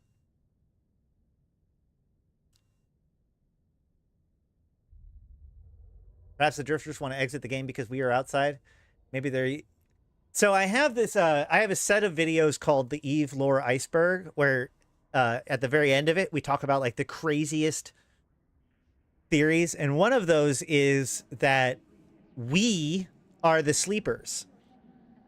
Now, the argument goes is that the sleepers themselves inside of the construct have forgotten that they're out inside of a construct. They're in a virtual reality world, but they don't realize that they're in a virtual reality world anymore. The very tools and people that were in place to keep them grounded to reality are gone now. And so one of the accusations is that the drifters, the other, is attempting to show the sleepers that their world is false, right? And this idea of like false versus true is a big theme here, right? Because the other is false. The other is a violation. It's a false consciousness.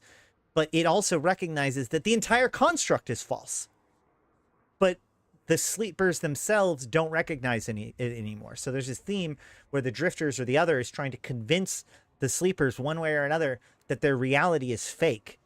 So the crazy theory is that we, the players of this video game, EVE Online, are in fact the sleepers. We live in a construct, and this entire video game, including the other, is a subliminal message to try to help us understand that we, in fact, are the ones asleep and need to wake up. But that is very down on my iceberg. It's very deep. It's at the very bottom of the ocean. Maybe the Jove asked the sleepers for help again, and they made an AI to research the solution. There is a theory that like the other itself is actually injected consciousnesses of the tyrants from the Second Jovian Empire that like hijacked or like hitched a ride on the construct. Wake up, sheeple! Yeah. Live with... There it is! Thank you! Live with a man for 40 years, share his house, his meals, speak on every subject, then tie him up, hold him over a volcano's edge, and on that day you will finally meet the man. That's what I think... That's what I think that the drifters are doing. The drifters are literally holding us over a volcano's edge so they can meet us. So they can record who we are, so that way they can add more consciousnesses to its collection. It's just like ChatGPT, right? ChatGPT builds itself on trillions and trillions of interactions in order to better understand what an interaction really looks like, how humans really behave. So in the same sort of way, they're recording more data to build more consciousness, to flesh out their consciousness. That means all those alt peeps are running. All the alts peeps are violating the one body, one mind rule. Yeah, I mean, there is a whole thing where multi-boxers are violating, like, the relationship between players and alts and whatnot is kind of fun when it comes to lore. In theory, your 3 characters on one account can be 3 different bodies for the same consciousness. In theory, if you're running a bunch of alts, they're all their own consciousness. You're just role-playing as a group. What if somehow, some way, a Triglavian got hooked up to their construct, but still had one of their extra consciousnesses in their head? I don't know, man. That's a good question. Wait till I find out about skill extraction. Well, that's the thing. Hold on. That's the thing, though. Alpha clone technology. So you remember we read earlier about how the drifters are way more efficient on how they transmit information, which is why they're able to kind of merge their brain with the construct. But remember that alpha clone technology is built on drifter tech. So we now use this drifter tech a lot. And in fact, that's why alpha clones are able to be free. Alpha clones are free to play because they use a drifter-based tech where it takes less cognitive load, as it were, on the fluid router. So the reason why you have to pay Plex, if you go and look at Plex itself, yeah, less bandwidth. Plex itself. Does it say it still? No, this is all just... So a Plex chip... No, they're not dumber. They're not dumber. So a Plex chip is a token that represents a certain amount of quantumly entangled HE4.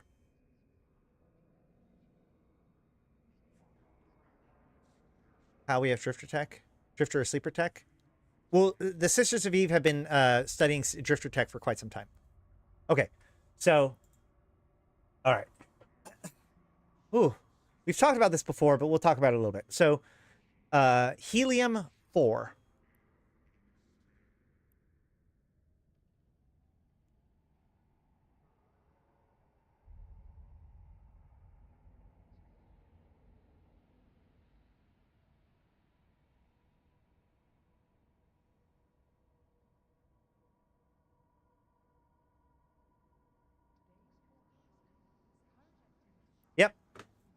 So,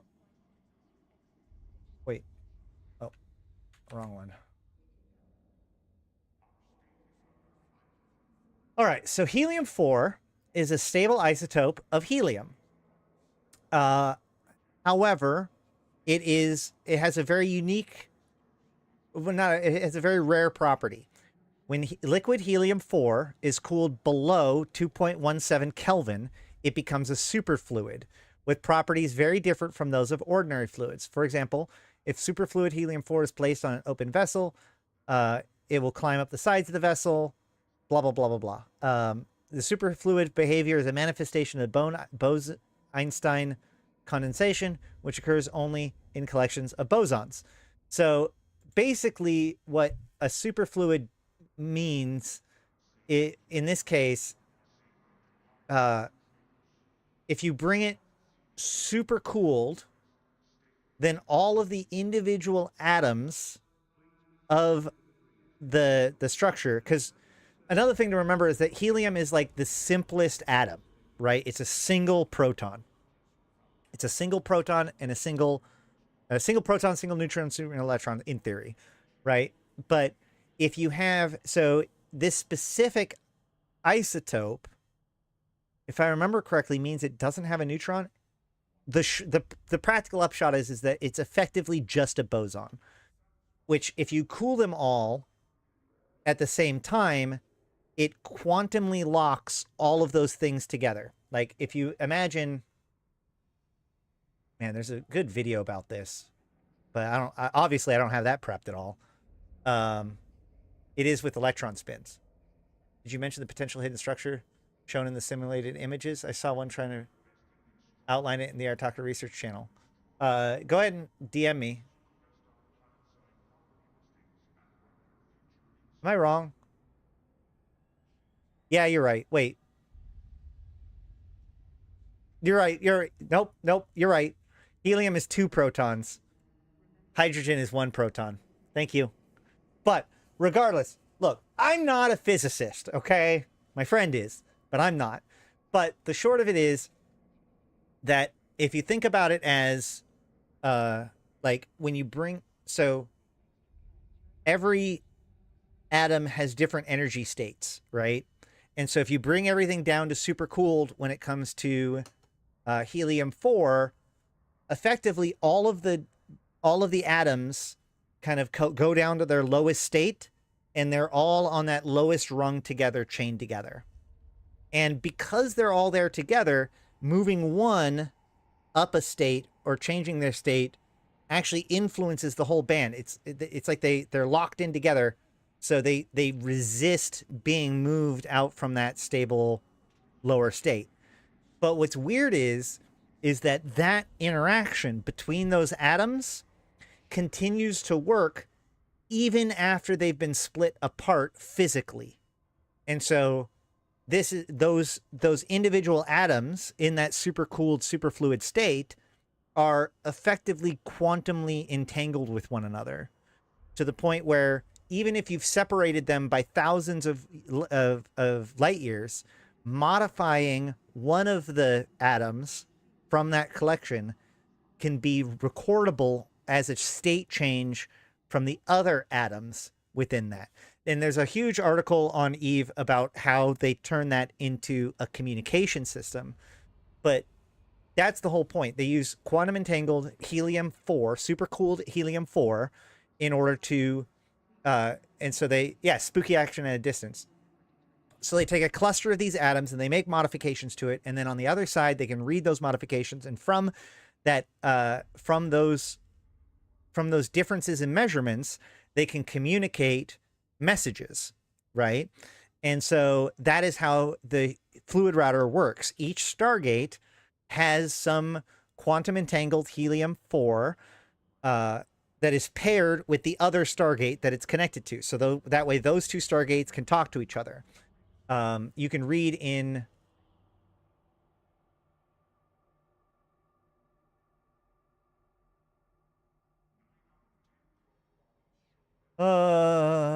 scientific articles. I think it's in this one, right?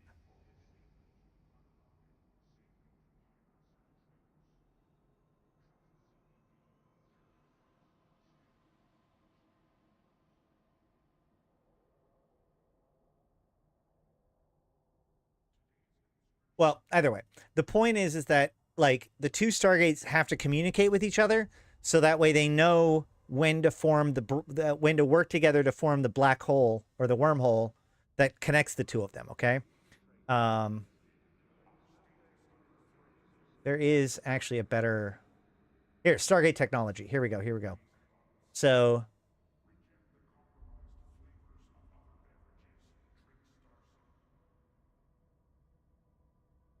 when the vessel requests jump clearance, the source node transmits a basic character signal that includes data on the class of the vessel, its mass, current status, and its CISC to the destination node, which then confirms the receipt of the data. It then begins a contrary stream of bosons in order to push into until it forms the wormhole, and then you go through the wormhole. That's great. But so each Stargate is quantumly locked with each of its other Stargates, or like has helium-4 to communicate with that other Stargate, right? With this super-cooled helium-4. And then the Stargates can also communicate with one another within the same solar system, either through traditional methods or through quantum entanglement. But the point is that you, in your starship, you have some helium-4 from your home system. So that's what's actually kind of weird. If you're in a solar system, you're not actually necessarily talking to that Stargate per se. You're talking to your home system, and your home system, that's why they call it a fluid router, because each Stargate is connected to different Stargates. And so with that, they automatically map a route from your home system to where the message is supposed to end up, and it bounces it along the chain, right? The reason why this is important is because the most important signal message is you being potted, which sends it to your home station. So that's why you have it quantumly entangled to your home station. And any message outside of that has to use the fluid router in order to get from point A to point B. That's why they call it a fluid router. Why did I bring any of this up?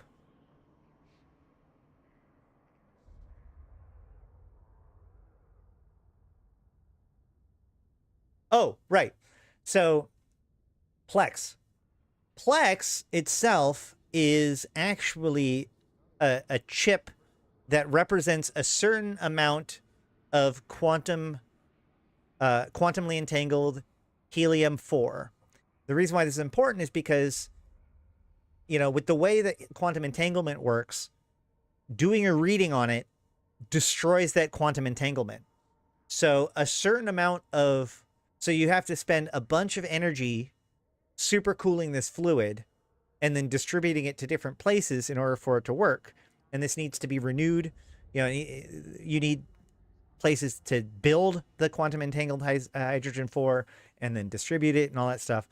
And so the idea is that our consciousness being used for clone jumps, for death clones, for everything that we do, we consume an unreasonable amount of helium isotope 5 or 4 in just processing our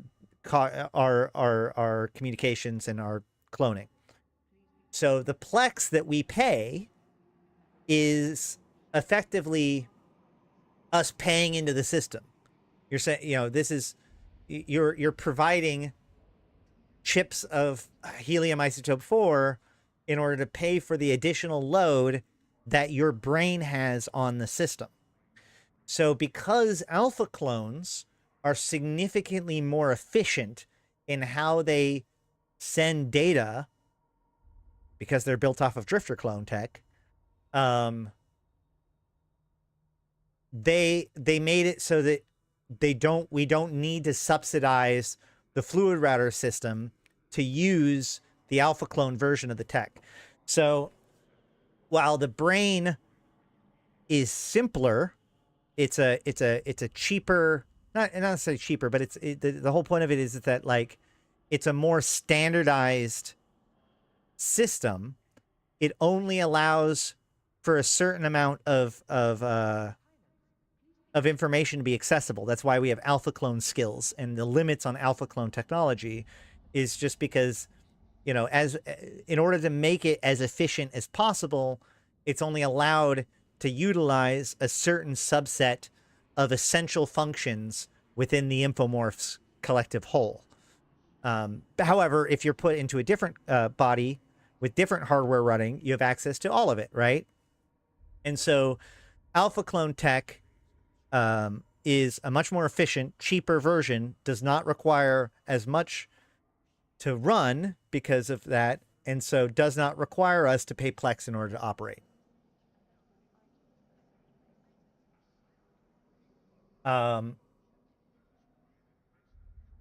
There are some pieces to that, like from the Chronicle.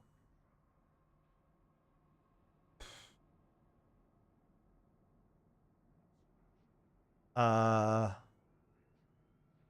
think sine wave omega.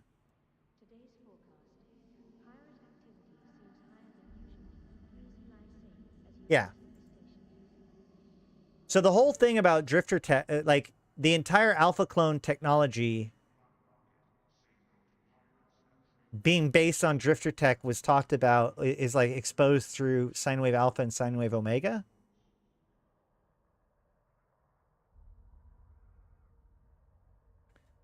Surely the amount of skill points a clone can hold could be made so that there are tiers to it. You could pay a small amount for a tiny skill point clone, large amount for a big skill point clone.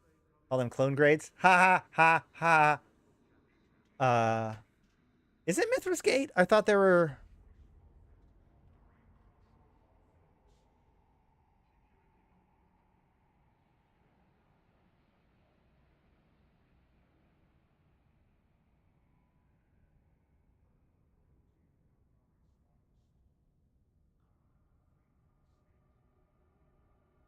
Yeah. I laughed. The Sanctuary and the Sisters are under plenty of scrutiny, Latimus. All of this nonsense about Project Discovery being for the betterment of humanity doesn't fool anyone. Latimus bridled at this. Well, maybe it fools the masses, but it doesn't fool anyone who matters. The AG-12 office is bound to have been looking into Project Discovery. Crowdworking scientific analysis through the capsular liquid router network was novel enough. The fact that you put actual drifter tissue scans out there will really have woken them up.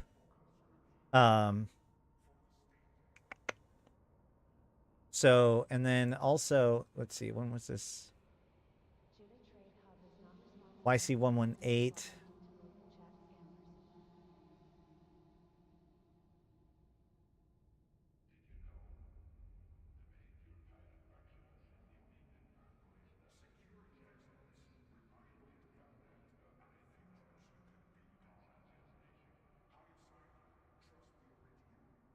Where is it? Here we go. Former Sisters of Eve sanctuary scientist Taya Akira, notable for exposing details of SOE's presence in Thera, has alleged that the new alpha cloning technology recently developed by SOE combines data from the SOE Project Discovery research from the sanctuary's scientific outposts in Thera and techniques hitherto unknown by New Eden's scientific community.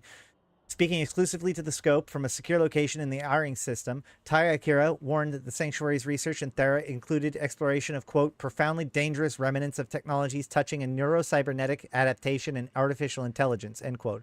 Akira, now the leader of the SOE splinter cell calling itself the Pharaohs of Thera, went on to explain that she and her group had been monitoring the SOE's Project Discovery and believed to be aimed at, quote, a complete understanding of drifter, which is to say Jove biology, whether natural, adapted, or profoundly altered by integration with artificial life systems.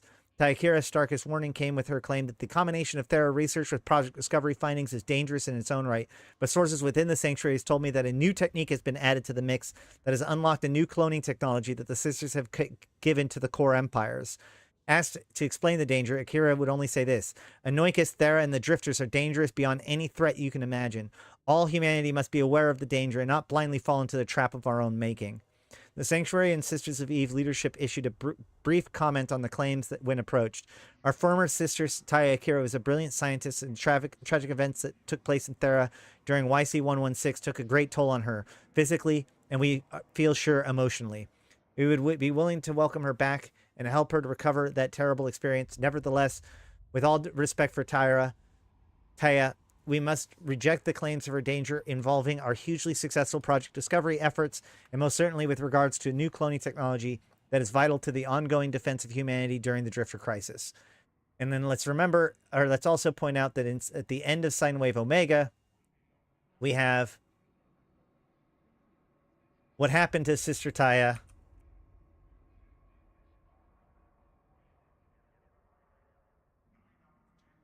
Where this guy, so long story short, one of the main characters in Sine Wave Alpha and Sine Wave Omega is this assassin who was working with the Sisters of Eve as part of the Alpha Clone Project,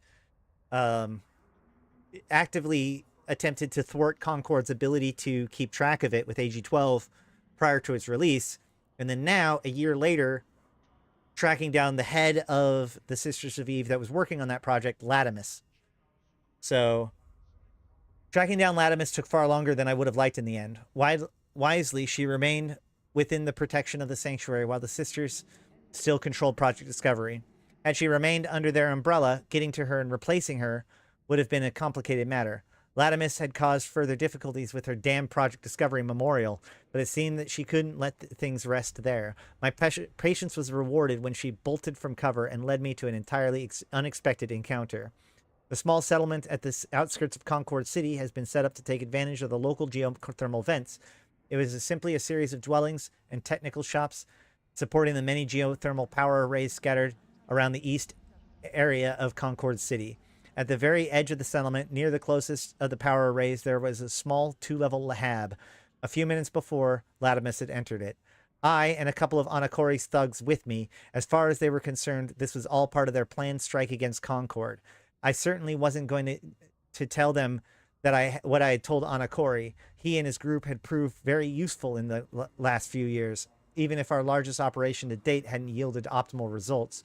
Anakori had insisted on carrying on with Darkness Visible even after the failure of Offspring Cephas.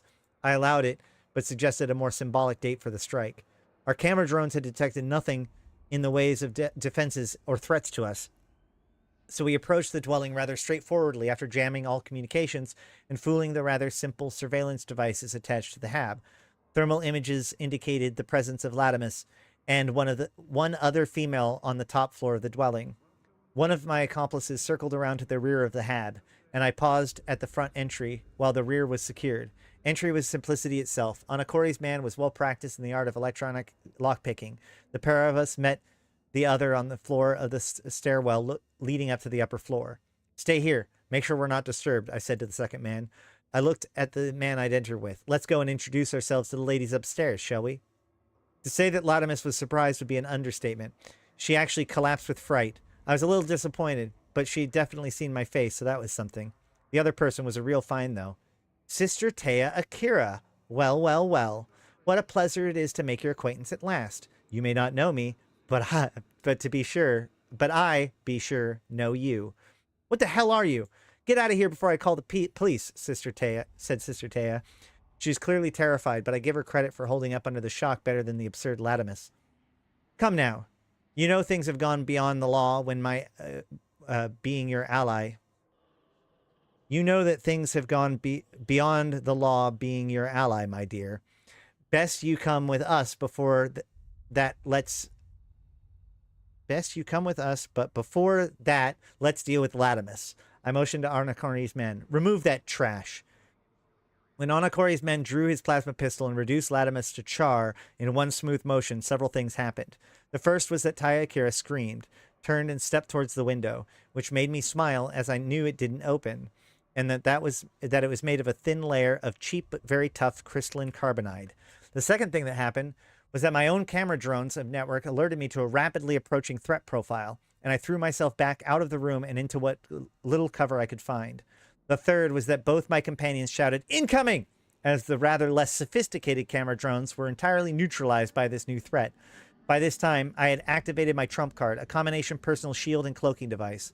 What happened next astounded me as a matter of ongoing concern for all of us involved in the Ascension project. As far as my surviving camera drone could make out, through the haze of electromagnetic jamming and information warfare, a drone the size of an atmospheric fighter craft took up a hovering position in front of the window of the room I had just been in. Then it burned the window frame, reducing my erstwhile accomplice into a pile of ash with a quick burst of laser fire and grabbed Taya Akira with as much tenderness as is possible for a rogue drone. Oh yes, this was definitely a rogue drone of some kind. Then it apparently scanned the hab, decided to burn Anakori's surviving man to a crisp through 2 intervening walls, and accelerated away with Akira in its grasp. Clearly, I hadn't been seen through my cloak. One of the only good things to be said about all this is that I didn't have to set up yet another clone and piece together the whole day's events using data recordings. The other matter was that the drone apparently didn't care about Akira's own data. I quickly extracted it and retreated from the habitat before the authorities arrived. Events had not gone unnoticed by the locals, and it was only a matter of time before the DED team arrived on site. Later, after analyzing Akira's database, I have to have another tiresome conversation with Anakori. Typically, he wasn't all that concerned with the loss of his men. What he didn't like was the data I'd extracted suggested that Darkness Visible had been compromised. Given the data he saw sense to be delaying the operation until further upgrades could be carried out, and even rather liked my suggestion of an equally symbolic target date and place. The most vexing of all is that Latimus had had a backup. This was news to me. The Sanctuary had evidently persuaded her to go on a mission for them by providing the insurance. I had to put the clone jack I'd prepared back on ice. There are better opportunities sooner or later. So this rogue drone that came in, as far as I remember, this was confirmed by CCP as being one of the first Triglavian-led rogue drone swarms, prior to the Triglavians even being appeared. And Taya Akira is the same woman who both called out the Drifters, or the DED for their experiments, the time-based experiment, and the SOE with their experiments when it comes to alpha clones. So, yeah. That's what I mean by, like, there's a lot more going on, I guess. But yeah, alpha clones are based off of drifter tech. Drifters are attempting to analyze us for whatever reason and creating new copies of people after torturing them. We have 9 out of 12 images, and hopefully by this time next week we will have even more information. But I think that about does it for today. Sorry that today was more scatterbrained than normal. I don't know whether or not I'm going to be able to stream tomorrow or not. I hope to, even though it's a Wednesday. I'm kind of changing things about. Drake, I would love to have you on tomorrow if possible, so that way we can talk about how things are going on Potfrin if you want. But yeah.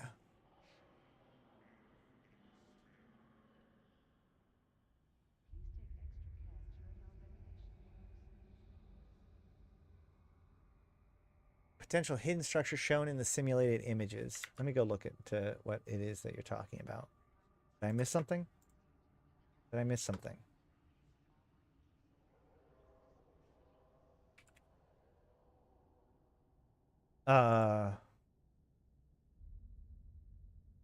There's a lot of good information in Arataka Research Consortium. Oh yeah, that's right. We were going to go look at the beacons. Well, somebody got a picture at Arataka Research Consortium, so you can see Static Pirate Jin spawn point is visible, but it doesn't look like there's any extra rats there.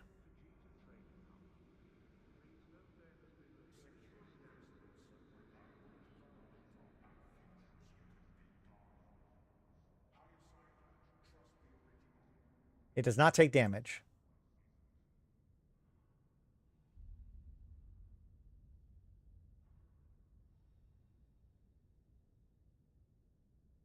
Hold on. I will be right back.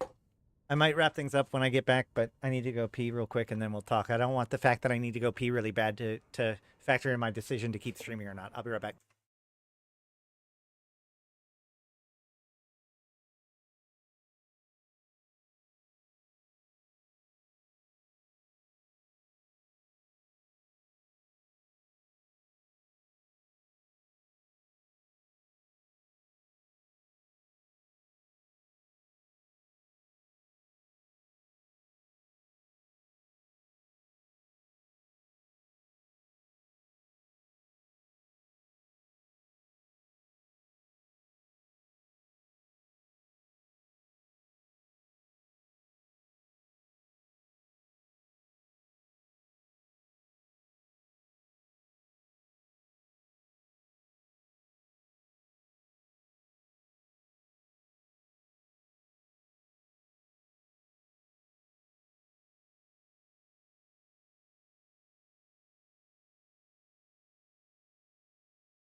Yeah, I remember to turn my mic. Wait, nope, that's the wrong one.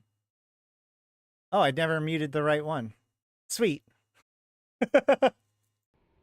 So bad at this. So bad at this.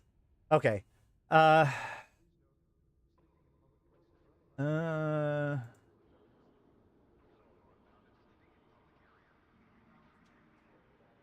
you talking about just the triple dot?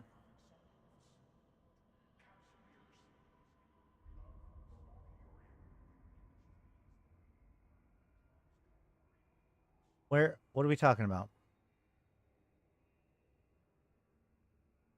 I do not see it. I will say that if you guys are interested in being involved, we now have run all 4 of the drifter sites successfully, and in fact, I think that it's pretty safe to say we've mastered the 3 fleet fights: the salvage site, the salvage site, the rep site, and the cap site. All 3 of them. The secret, by the way, guys, the secret is that because I did it wrong before. So in the Deathless site, there is a bunch of, you know what? I want to do something. Tomorrow, I want to run some Drifter Fleets live. Is anybody interested in doing Drifter Fleets live? I would love to do Drifter Fleets live. So tomorrow, let's plan on doing Drifter Fleets during stream. If I can get at least the 5 people, so 4 people besides me, we will go and hit up the Drifter sites live. We'll do at least the Deathless one, but we'll see how many of them we can knock out while on stream. Does that sound like cool? In the meantime, I do want to give a special shout out to Dutch Gunner, who has been actively making possible a whole bunch of these Drifter fleets by providing the ships for everybody. I know somebody, I'll just say this.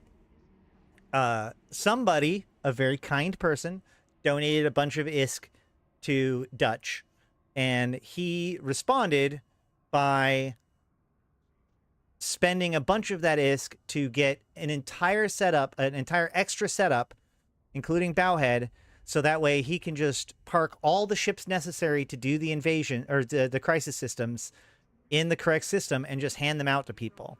So he was given ISK, and he turned it around and turned it into more content for more people, opening up the doors for even more people to be able to just show up and come and do it. I don't know exactly where we're going to target tomorrow, but we'll try to start in Galente space, so around Dodixie. Get on the Discord.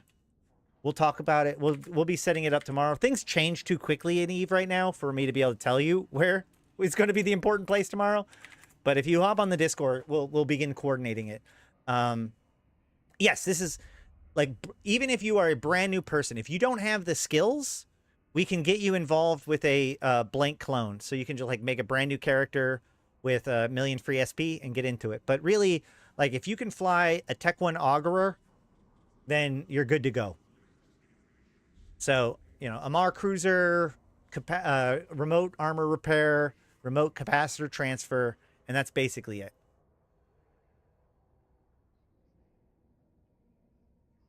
So it's going to be open to everybody. I know that there was somebody who complained on there was somebody who was talking on my comments, talking about how hard it is to get into this stuff. And it's really not that hard, and I'd love to be able to make it possible for people. So yeah, let's go ahead and I know Dutch Gunner is running one right now, which people can get in with. He runs them on Arataka Research Consortium's Discord. I've been running the Deathless one for him, FCing the Deathless sites within his situation, which I, again, really, really appreciate the fact that he hooks me up. So if you ever feel like, oh man, I wish I could donate this ISK to someone and have it go to a good place, Dutch Gunner is obviously a pretty decent guy, and has shown now that he will fold that back into more activities for everyone else. But let's plan on this. Like, help me make it happen, and it will happen. We'll do Drifter sites tomorrow live. In the meantime, we will still be doing Drifter sites today. If you see me on Discord, hop on, come bug me. If we get enough people, we'll make it happen. let's go look at what might be. The problem is that they've actually tuned drifter sites down far enough that they get completed. Now the drifter systems, if a drifter system is being run at all, i.e. if Dutch Gunner is there, we've now been finishing the drifter systems, getting them to 100% well before the two-day window. So they put in a thing that makes it so that the final resolution site doesn't spawn for at least 2 days. But yesterday, we completed a system up to 100% that still had 7 hours before its 2-hour window. I hope, this is actually, sorry, I meant to say this earlier. I hope that this is going to ramp up in a critical way. This is what I hope is going to happen, okay? We've got 70 days. We've got 70 days until FanFest. I'm hoping that next week we see the final piece of these images. And then within a week after that or so, sometime shortly after, we start to see these significant attacks from the drifters. And I would love it. I would love it to see, is it still possible to get the Dreamer? I think it was only for the one time. I think it was just Tash Murkon. And I think it was very much like a on the moment. Of course, Tash Murkon's going to give a medal for their own people. You know, a lot of this is just being done kind of on the fly. But I didn't get a medal for doing it. I can tell you that right now. And like there's actually been quite a few Dreamers been killed already. So, but the point is that I want this whole situation to ramp up to the point where as we're getting closer to FanFest, I want us to get to FanFest on the ropes. I want us to like the drifters to do some serious damage, up to and including taking down Jita for a period of time. I know we've talked about this before. Everybody always fantasizes about a disruption to Jita, and we've already talked today about they have never done it. In fact, in spite of the fact that they teased that they were going to do it during Invasions Chapter 2, they never even got close to being that ballsy, right? So what I propose is, in this case, like maybe right as we're getting up to FanFest, something critical happens that actually is a point of pain. And the reason why is because like this goes back to like the invasion of the aliens from like XCOM or whatever, right? The strike from the alien has to be so monumental that it feels painful and it feels insurmountable. And I think that the reason why I want this to be true and why I'm hoping this is true is because, like, wouldn't it be cool if we got to Jita, like FanFest was like, you know, one of the FanFest was the Symposium for Emergent Threats. It'd be cool if this was like, holy shit, look at all this stuff that's happening, guys. We need new tools. We need new strategies. We need new technology to deal with this now unignorable threat, right? There is things happening that is so actually impactful that players legitimately feel put out by it. And so all eyes go to FanFest as we want to strike back against this rising threat. That's what I hope is going to happen. Might not. Who knows? No balls, CCP. Won't do it. No balls, can't do it. Not strong enough, but hopefully that would be a cool story to tell. Where as we lead, things get worse and worse and worse and worse as we get up to FanFest. And FanFest is like a emergency meeting to deal with this new outright crisis. Because right now, so there's actually a really interesting, there's a thing from, I watched the commentaries from Battlestar Galactica, right? And the guys who wrote Battlestar Galactica, and just like that, the moratorium on capital ships and high-sec was lifted. No. Never mind, I take it all back. Drifters' powerhouses act so weak. Well, see, that's the problem. That therein lies the problem. So I listened to the commentary from Battlestar Galactica, and the people who made Battlestar Galactica, the people who wrote Battlestar Galactica, also wrote Stargate Star Trek, the one with the station, not Babylon 5, but the other, like the neutral station. Why is my brain falling apart? Deep Space Nine. Thank you. Oh, I swear to God, I'm a nerd. I promise you all, I am a nerd. Okay, don't take my nerd card away. Anyway, so they had previously worked on Deep Space Nine, and so they're talking about how in especially the early days of Battlestar Galactica, they couldn't have every single episode be about the Cylons attacking, you know? Like, especially in the first season, there were a lot of episodes where the Cylons are not the significant threat, that it's actually some sort of, like, it's just people being shitty to people in a lot of those cases, right? It's the secondary effects. It's the effects within, it's the politics within the fleet that they're focused on. And it's not always about, oh my God, the Cylons are here, ah! And the reason why is because every episode of a show has to resolve with the good guys winning, right? Now, I mean, obviously you could have like a two-parter or whatever, but each individual story arc pretty much has to end with the good guys winning.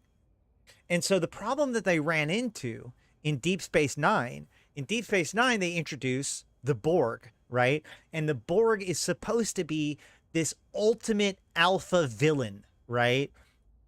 That can adapt to anything that they can do. It assimilates people. It's this alien force that was more significant than anything that had been introduced to Star Trek prior to that point.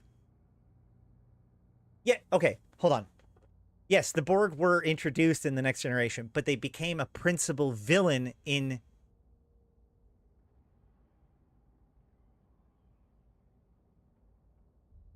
Okay, look, I am not a Trekkie, okay?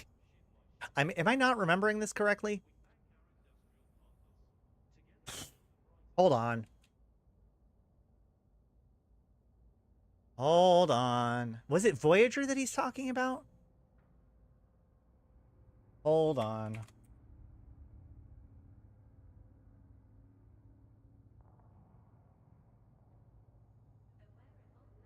I know what I'm talking about. I might be saying something wrong, but there's something, there's a point I'm trying to get to. But give me a second.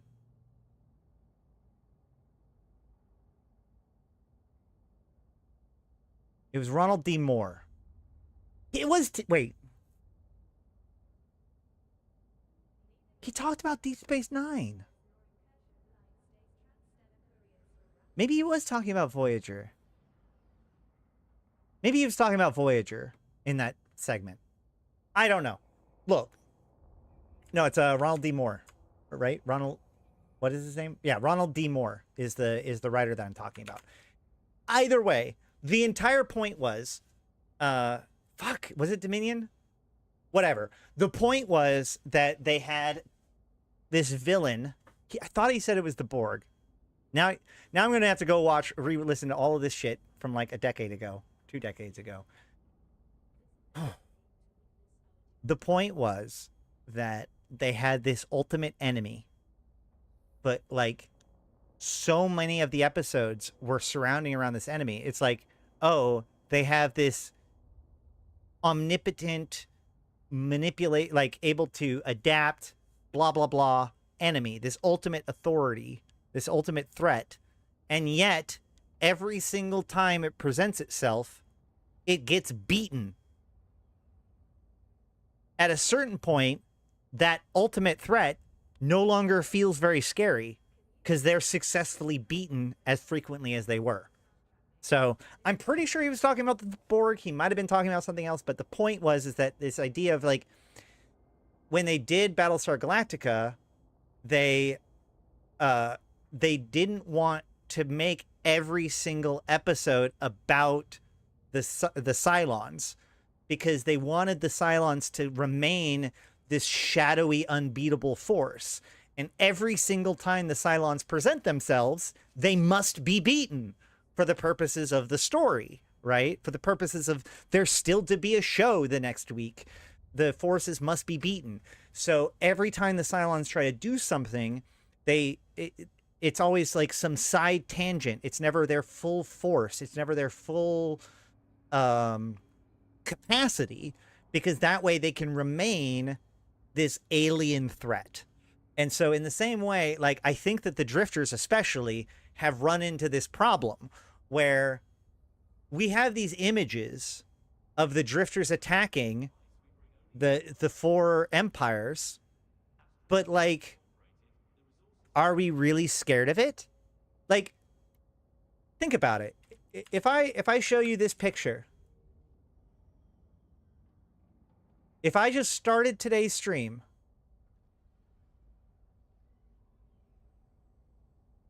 and was like, look, guys, Jita's going to get attacked. We're all going to die. Do you honestly believe that that's true? Do you, like, just you, the person, do you, like, listen to that and like, oh, yeah, well, shit, we're all fucked. Maybe I should move all my stuff out of Jita. It's a disaster. Or do you think, they'll never do that. They'll never do that. They'll never do that. I think that that's probably the more likely thing, right? So the question that I have is that what are these images for? What are these for? What do they do? What do these things tell us?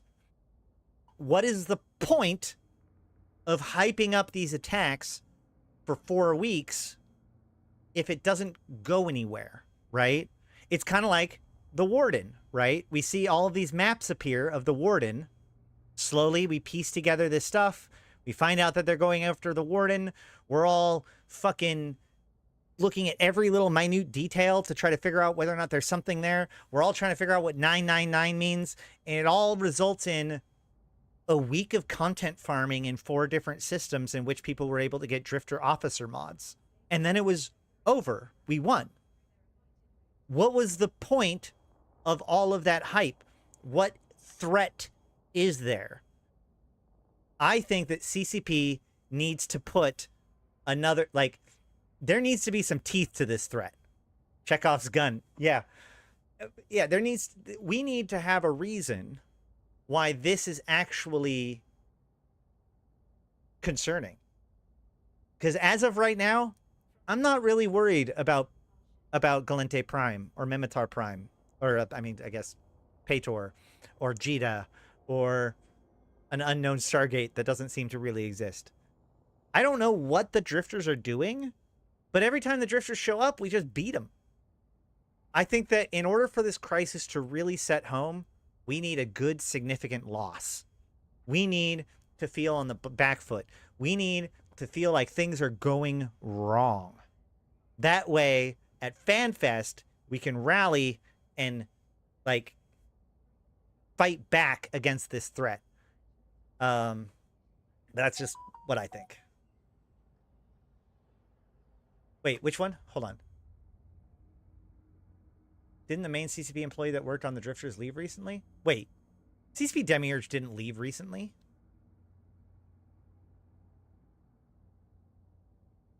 CCP Demiurge just joined the company not too long ago. You're talking about Uriel. Launch the attack while everyone is at FanFest and can't fight back? Yeah!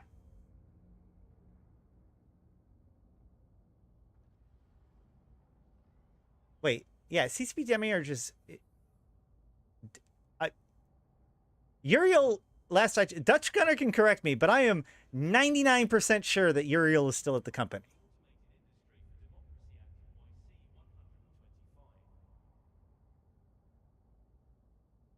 I think that it wouldn't take very long. You disrupt Jita for a couple more days. You just disrupt Jita for a couple of days, and you'll have everyone's attention. It'll be every major MMO news site, everything will freak out about it, and you'll have everybody's attention. And you know what? Like, this is important. This is actually, like, legitimately very important. I have met people that when they were young, they were just roaming around in HiSec, and a little squad of Rasnaborg was on the gate, and it killed them, and it potted them. And from that point on, they have been hunting for Triglavians. Like they made an enemy out of the NPCs, and there's a real emotional connection with that player and the Triglavians. He hates them and will do anything to disrupt their efforts and kill them because they killed him when he was a young player. We need more of that. We need more animosity. We need more feuds in Eve, either between players or between players and NPCs. When they were young, Triglavian appearance wasn't that long ago, right? I mean, well, the Triglavians are, what, 6 years ago now? It'd just be speculative. It was an Aerotalker research? Uriel is no longer working at the London office. Oh. I'm not worried about it.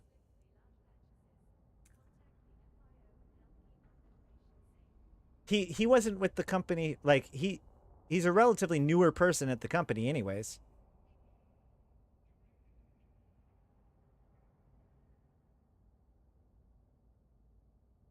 It would actually be, so like the thing about Uriel is kind of special because like, wasn't he also, he came on to work on Vanguard, I thought.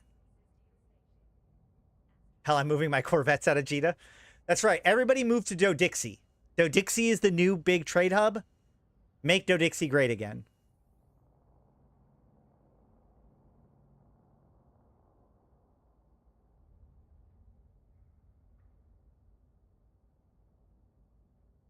Don't see a threat. Oh, hold on.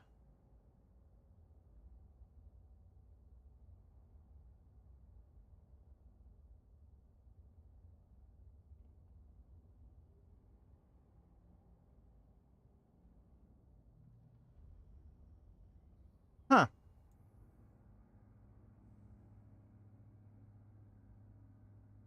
Previously CSP Demiurge. Huh. So CSP Uriel is a player originally, but he's always had a lot of theories about like game design. Like for instance, the agency boosters being named what they are were actually like caused by Uriel. So he's always like, he's done a lot of the really great analysis of drifters and Ed Yuani and all that stuff from the past. But he always wanted to like put his chops in on the game design aspect. I thought that he had joined for Vanguard more, but yeah, I'm not 100% sure. That's kind of an interesting development.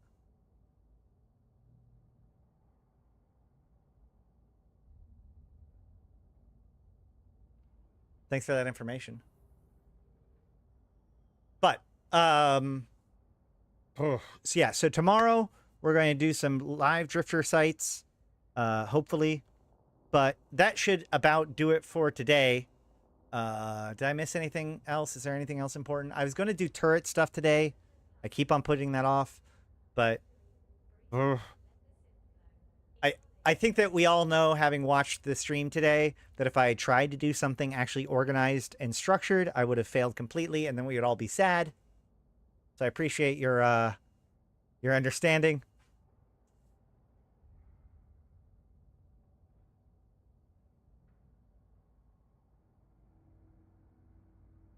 What if it's just a Vanguard ad? It is not impossible that it's a Vanguard thing. I think that people need to stop treating Vanguard as if it's a separate game.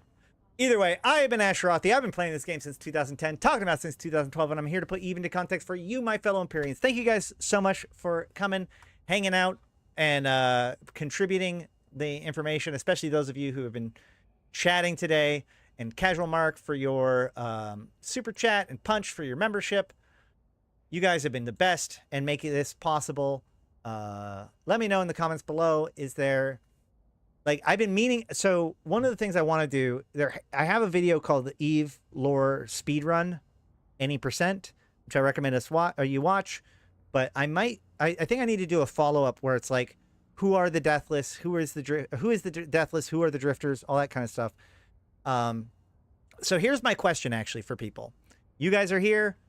It's the end of the video. Whether you're watching this live or you're watching this as a recording, you're the person whose voice I want to hear about. So, if you hear this, let me know. What should I prioritize? Should I prioritize my training videos, like turrets and armor and whatnot, or should I do my who is the deathless, who are the drifters thing as a higher priority? That's what I want to know. So I want to run the Dreamer site in Gulfonadi tomorrow.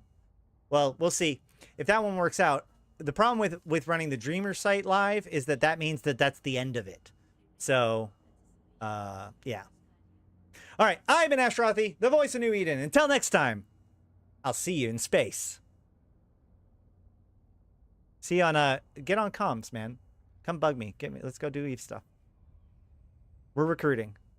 Yada yada. Buy merch. Wait, you did the Dreamer site and it took an hour and 22 minutes? That is too long for the Dreamer site. It took us like what? 10 minutes? 15, 20 minutes maybe? It was what, 4 hacks total? What took you an hour and 22 minutes? Yeah, we used Talos's? Yeah, we used Talos's. See, look. Here's a mug. Get a mug. Get a t-shirt. Get a thing. I love you guys. 07.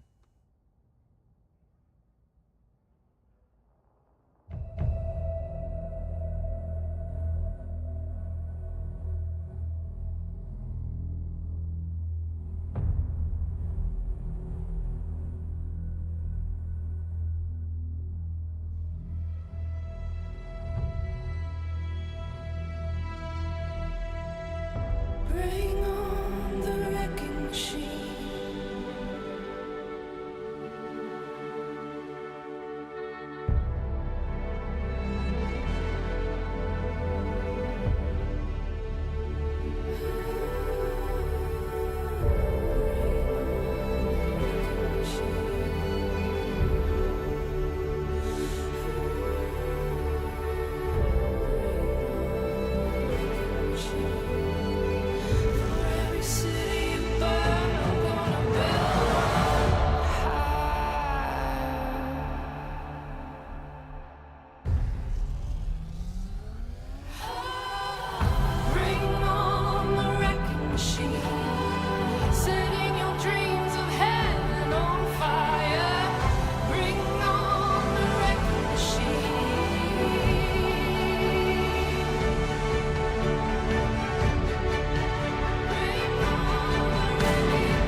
For every city